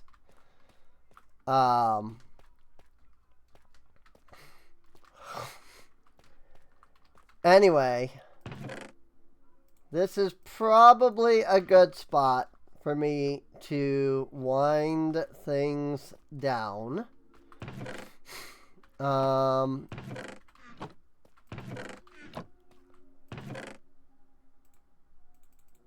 Maybe this has revealed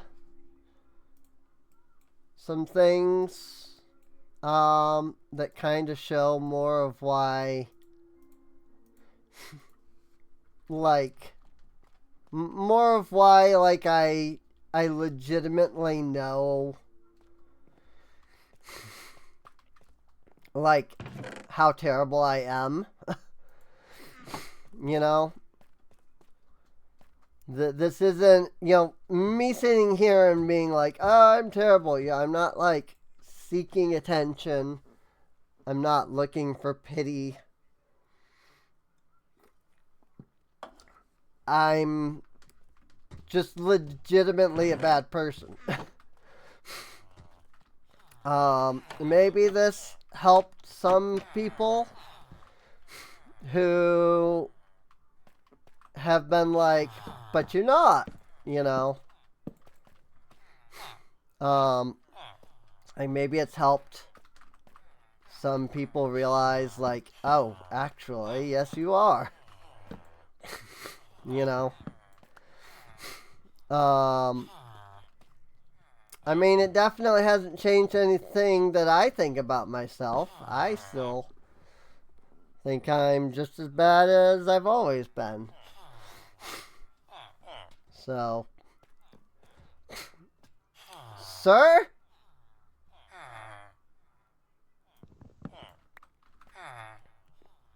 Oh, you didn't actually have a job. You came all that way to get a job. I didn't realize. I thought that was a new villager, or I thought that was a...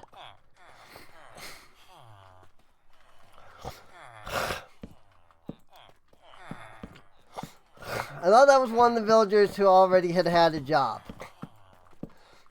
You know, one of the librarians that had already had a job. I didn't realize that that was a new librarian. Sir?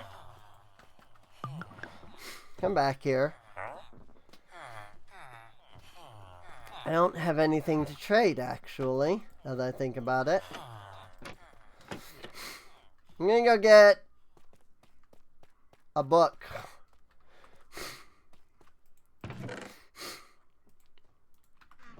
And some emeralds. I'll grab 64. Just in case we need a lot.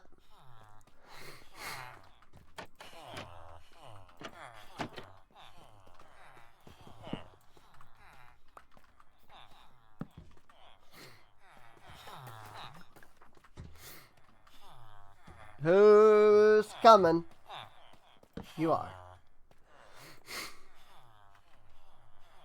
Okay.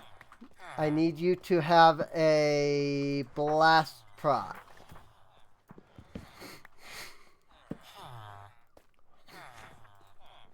Sir, if you leave, I will smite you.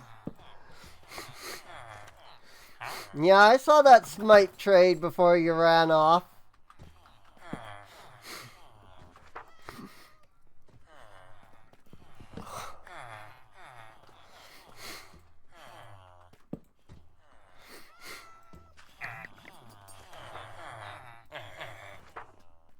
Whoops. Sweeping Edge. Do you not already see the villager who has Sweeping Edge?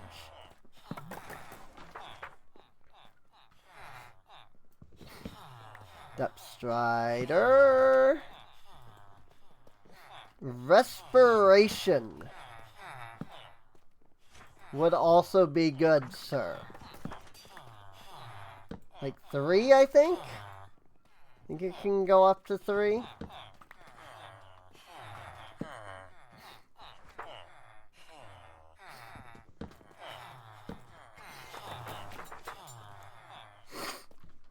Channeling. I technically already have channeling, sir.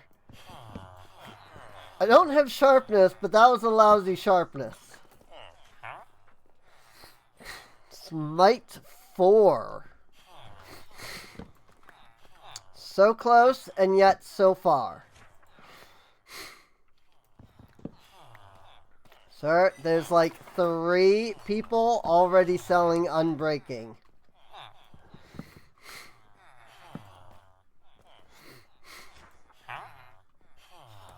Efficiency 4. Why would I purchase this when I have efficiency 5? Luck of the sea. Multi-shot. Density. I'll density you if you don't give me a good trade.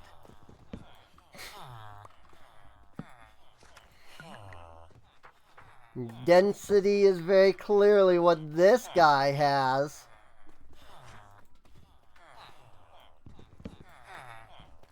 Frostwalker wasn't so bad, but it was only 2.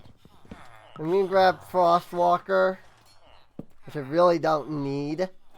I'm gonna like get 3, you know? Not even gonna bother with the 2. Last Prot 3. Why would I buy that? Prot 3. Why would I buy that? Listen, sir. I don't care which protection you give me. Just give me one that I don't have.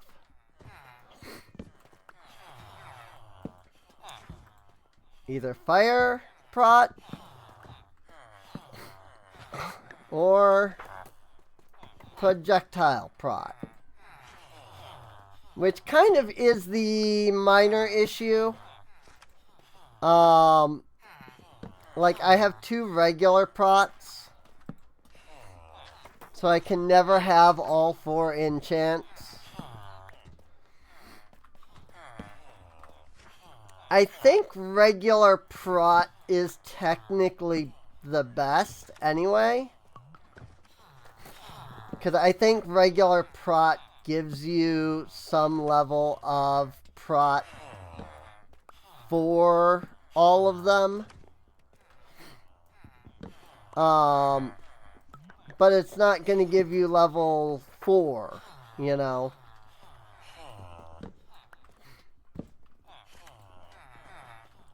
So, I don't remember though. I don't fully know what prot versus the others does.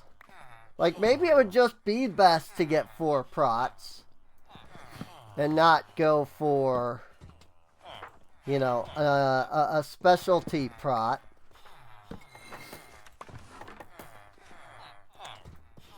All I know is I have blast prot and I have regular prot, and that keeps the creepers away and just about everything else. So some fire prot would be preferred, but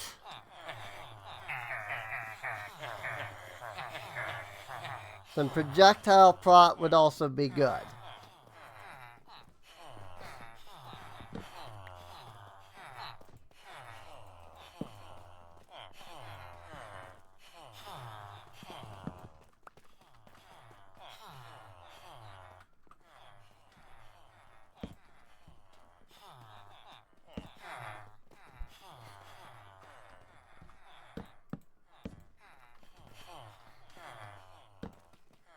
What you being all sparkly about, huh?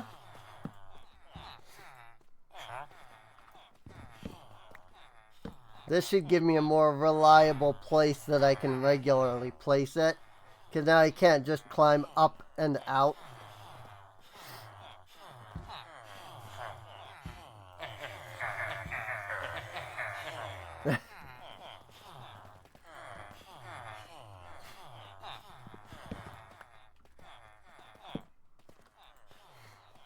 Fire aspect. I mean, it was fire aspect 2. I think that is the highest.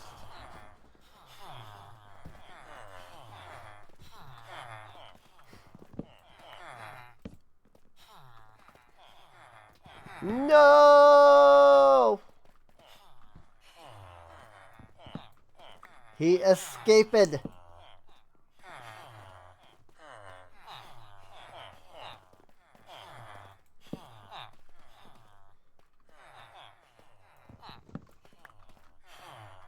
Sir, please come down. Ah, you frick.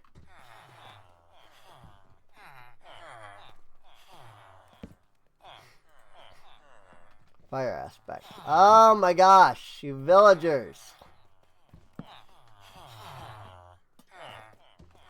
Need to stay put in the enclosure until you give me an enchant. Luckily, because he's enclosed, I can continue to cycle this guy, despite all of the other guys being asleep. As long as he can't escape, he can be cycled.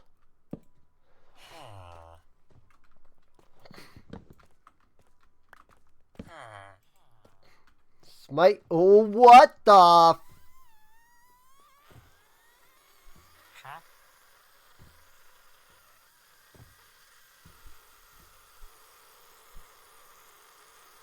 Smite 5, boys. We're doing it. We're doing it. That's it. We did it.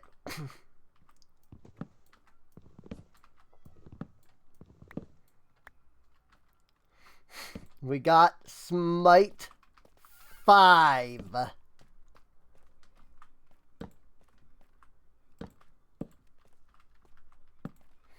In case you're unaware, that's powerful enough to just kind of like one-shot. Not one-shot, but like two-shot the Wither, if I'm remembering correctly. So, yeah. That's really good, is what I'm saying.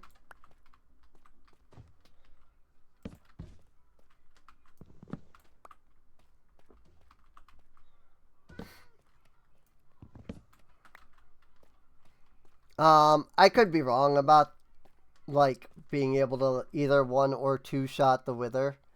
It could be that that's not enough. But it's, like, super good. And, like, super strong. And basically will make us able to kill the Wither exceedingly fast.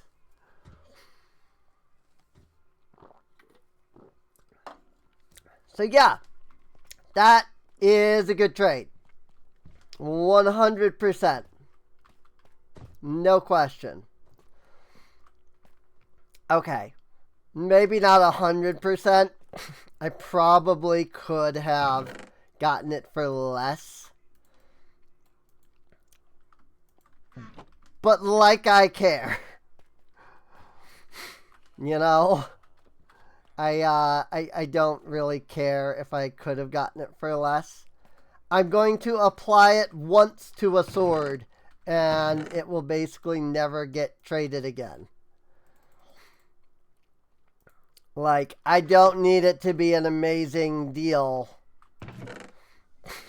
when I'm going to do the trade once. Actually, what am I doing? I'm going to just trade for the freaking bookshelf. I do need a book, though.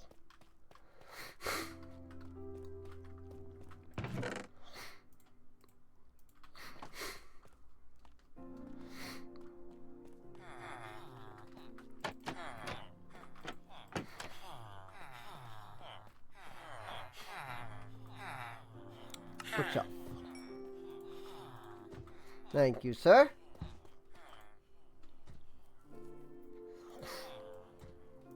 Now watch as I actually, like, needed those 9 emeralds.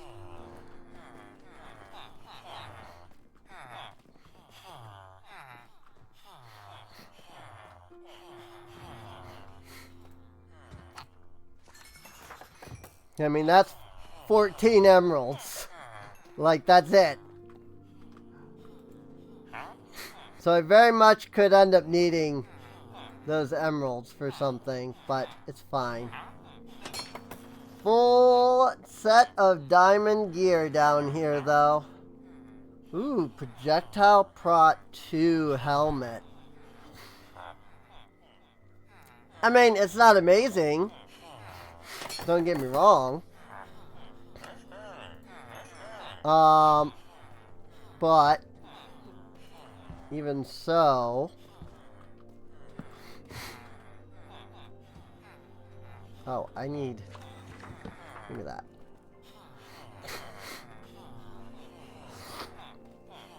Anybody want a job? Projectile prot 1. Really, sir? Infinity. Do you see a bow on my person?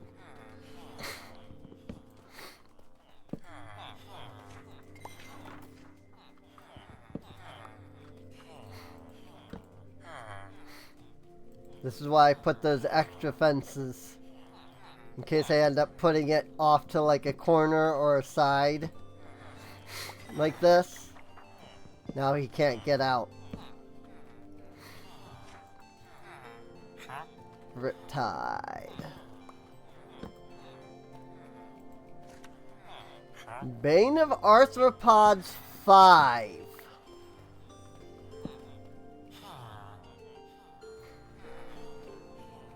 If they could go on the same weapon, sure. But I am foregoing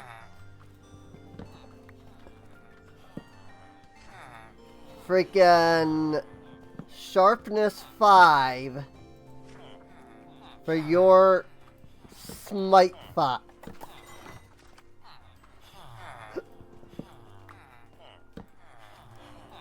So therefore, none of the other enchants of that variety will interest me, sir. Fire Prot 2. Really now, though? Bane. You know, if like half of the mobs in this game weren't undead, I wouldn't take Smite. But half of the hostile mobs in this game are undead. And Bane of Arthropods only works on, what? Spiders? Silverfish? Fire Prot 1.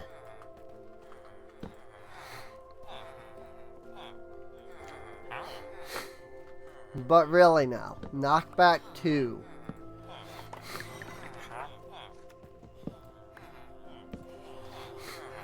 This is why Mojang really needs to update the enchanting system. Why would I ever enchant?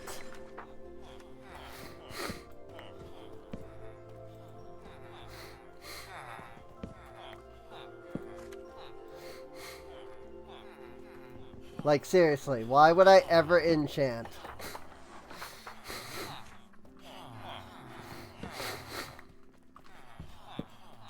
Not only does it cost me lapis,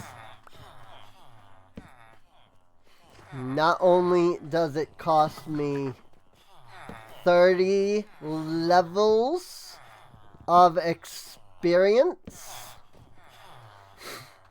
Okay, well, it doesn't cost 30 levels. I think it's only 3 levels. But not only does it cost 3 levels of experience, and I have to be at 30 or higher, but I have no ability or say in what it gives me. Smite 5 for 51 now? If you had shown up a little bit earlier, you could have saved me 2 emeralds. But you didn't.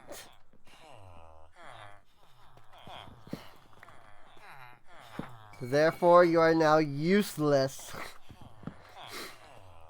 Because I have Smite 5 already. I'm gonna regret the fact that I'm not carrying anything to actually trade with, though.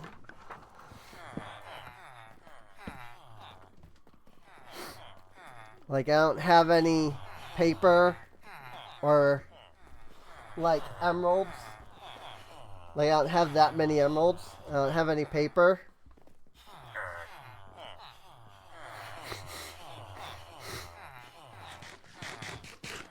So, like, when he does give me a good enchant, unless he also has bookshelves, like this,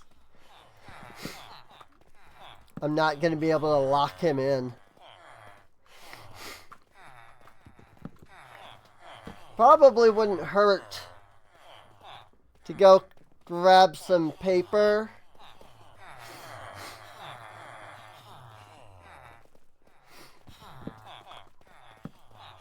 Or I could even go grab some iron and do a few more trades with the ironsmith.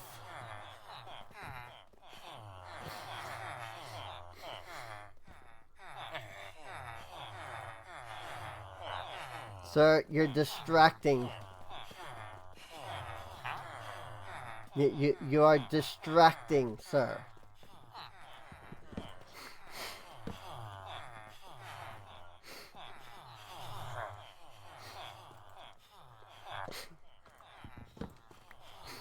Granted, I don't think his trades will change if I, like, leave him during the night. I think it's just if the restock timer hits and he's not locked in, I think then he'll change his trades.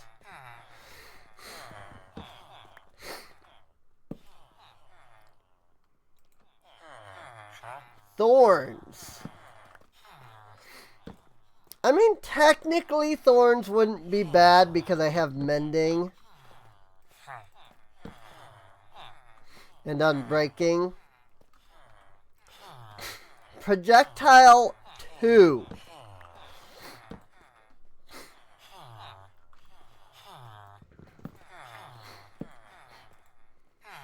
Smite 2. Could I mix your Smite 2 with his Smite 5 to make 7? Because if not, it's not. I'm not buying it. Of course, if I could do that, then I should be able to mix his Smite 5 with his Smite 5 to make Smite 10. So, I still wouldn't do it. Sir? I'm going to need you to pick up this job. I know everybody else is asleep. I'm fully aware that you also would like to sleep.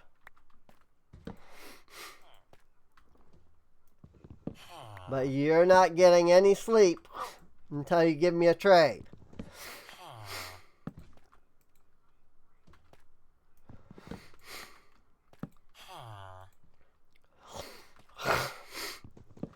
Respiration 1. Close, but no banana.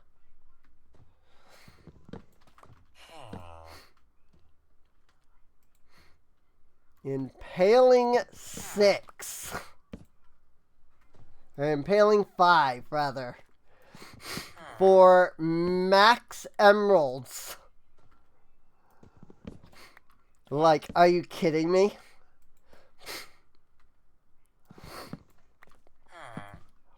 I don't even know what that goes on.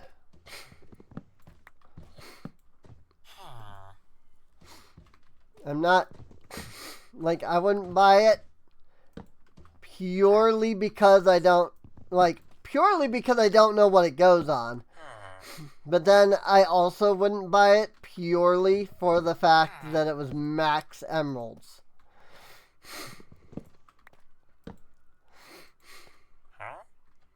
Fire aspect.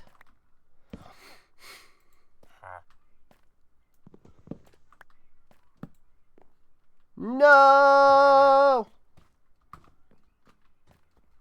He escape!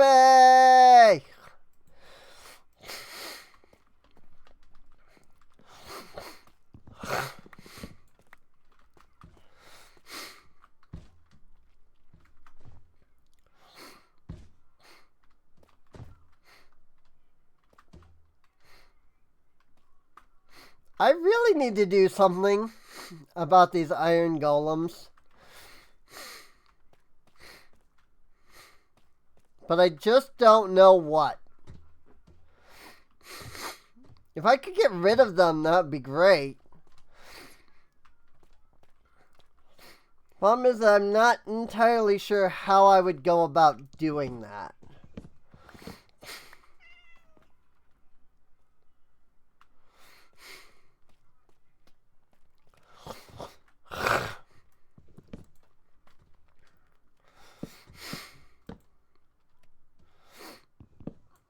Like, do you think the villagers will be upset if I should kill their golems?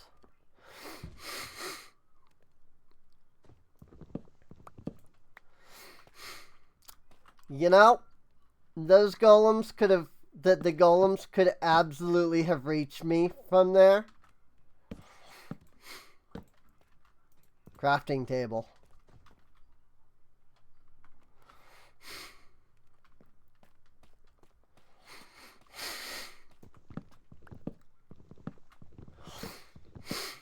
Here's what I'll do.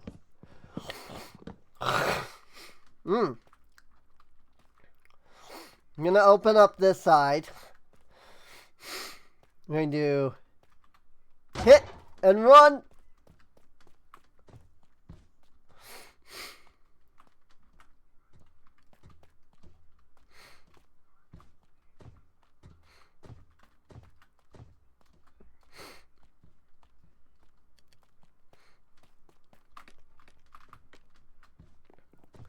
Then we'll get up here, where we're safe.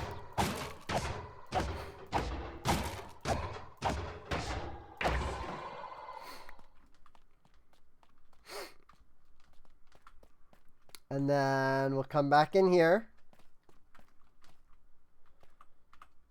And we'll hit and run.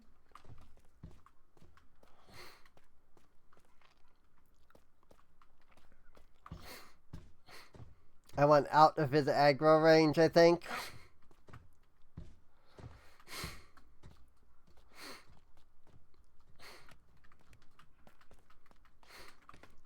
If they would de-aggro from me, I wouldn't kill them. But I know that they won't de-aggro off of me. And so therefore, they must die. Otherwise, like, if I could just do that to get them out and then have them de-aggro, I would just leave them.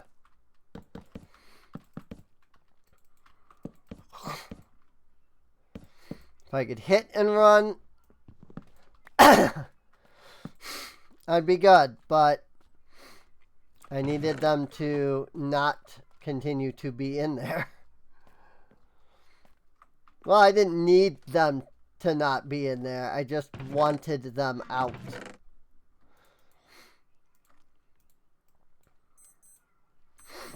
Yeah, it's 4 o'clock, and I said I was going to wind down the episode like half an hour ago. Then I didn't. Really started doing these trades. Now I'm still doing these trades. And I don't even know if anybody even is watching after all the stuff I said earlier. It's very likely not. Good grief, dude. And this is why having an auto smelter like this is a good idea.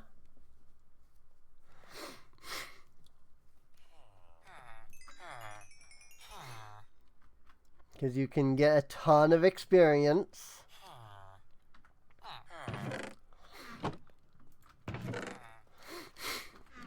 For mending. Especially after you've done, you know, a bajillion copper and iron. I think I've done like an entire chest's worth, to be fair. So.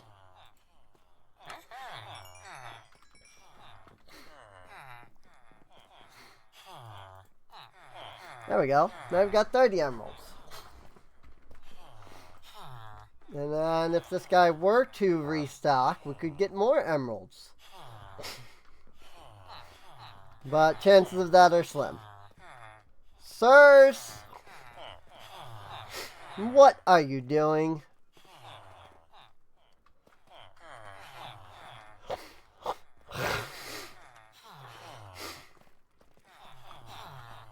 I need you all to leave. Go on. Get out of here.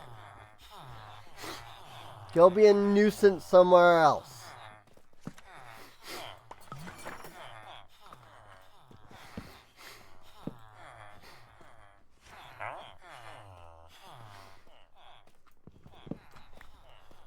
Alright, buddy. Feather falling 3. If it was 4, I would have agreed to that, actually. But it was 3. Thorns 2. Which I think thorns can go up to 4 as well. Just give me respiration 3. Or one of the 2 prots that I need.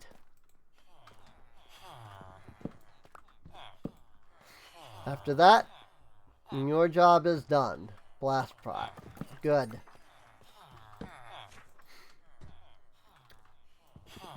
Power 3. Do you see a bow on me anywhere? Prot 1. Do you think me a Philistine?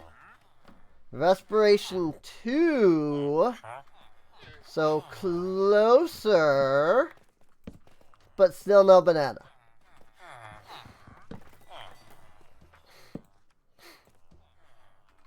Loyalty 1.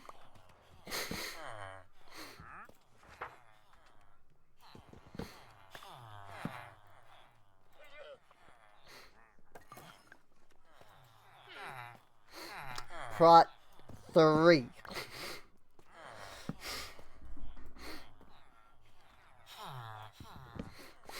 If only it had been Prot 4, our little song and dance here would be over. Thorns 3.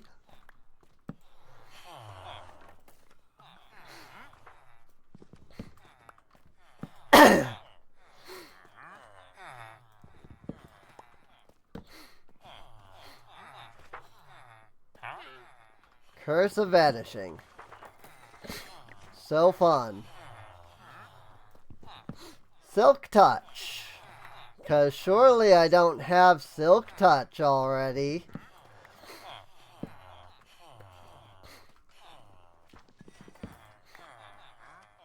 God, these villagers are so dumb, dude. They don't even bother to like check what the others are selling. They're just like, here, I'll offer a random enchant. Surely that'll work. Surely nobody has this one. Is Breach 4 the maximum? Because that's all I ever see. I've never seen Breach 5.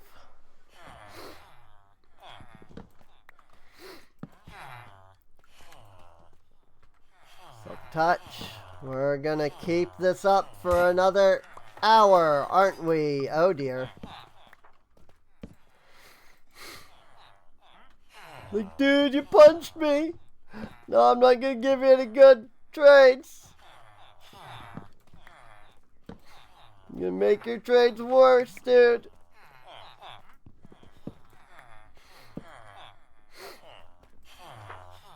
Depth Strider 3. In fairness,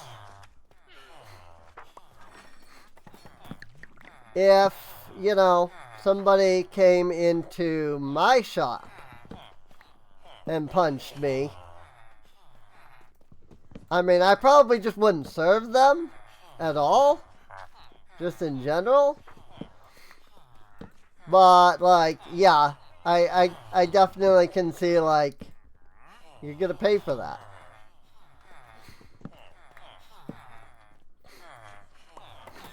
Sharp 2. God, you have made these trades so much more expensive, too. The enchants are always like 5 more. That one, unless I looked at it wrong, it looked like it said 20 was the original and 33 was the new.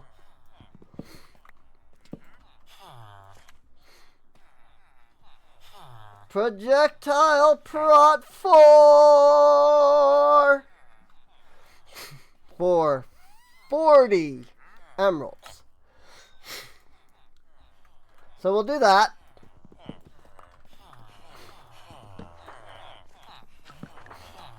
And now that you're set, first, the weaponsmith, because I have been forgetting to trade with him. I totally forgot that I had him, to be honest. Second, the armorer. Then we're at 43. And Projectile Prot 4!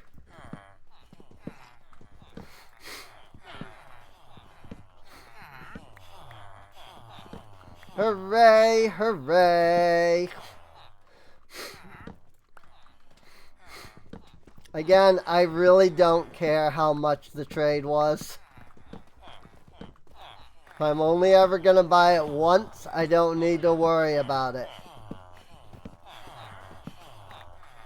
You know? I'm not Captain Sparkly over here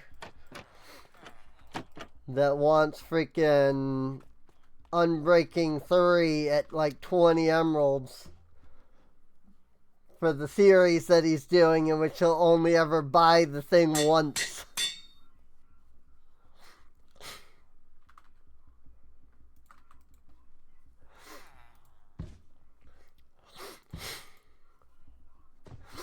Check it out.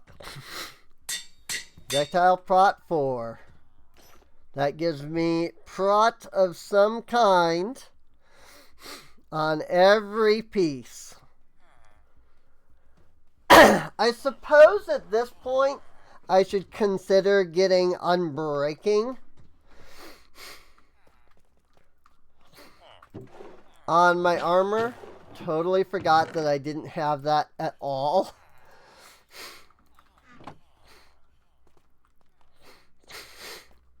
Like, my armor never breaks. Like, every time I even look at it, my armor is at full.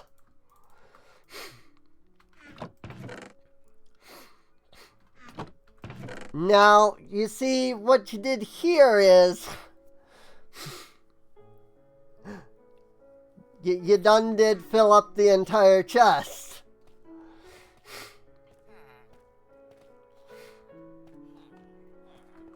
And, I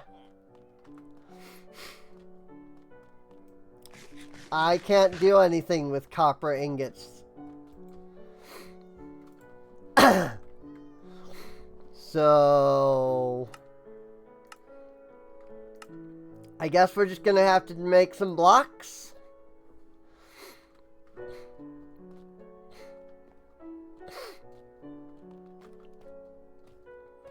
It finally has come down to this.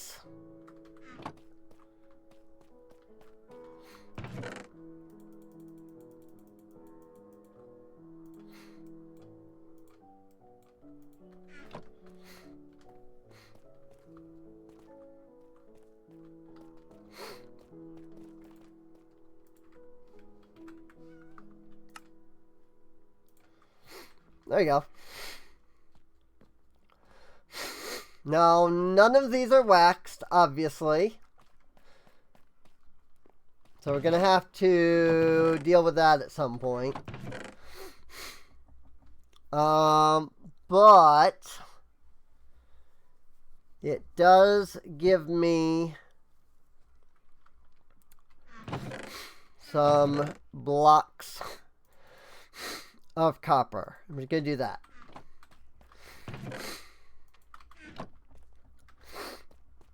So yeah, that's helpful.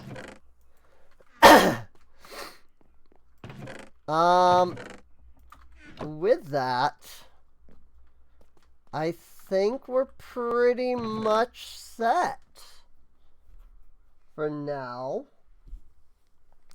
So,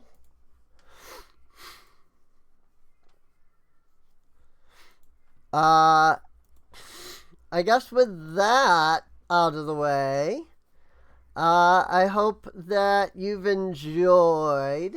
If you did, feel free to subscribe. Feel free to come on out, twitch.tv/Serene Inc. if you would like to see more. And,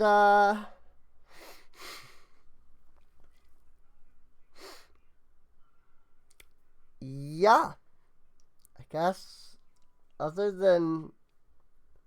guess that's it for enchants, isn't it?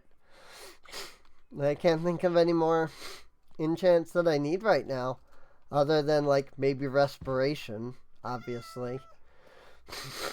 And, unbreaking, but we have that. I have to, buy it again. So, but yeah. I guess I'll see you all next time. I'm just gonna go grab some lava. See you later.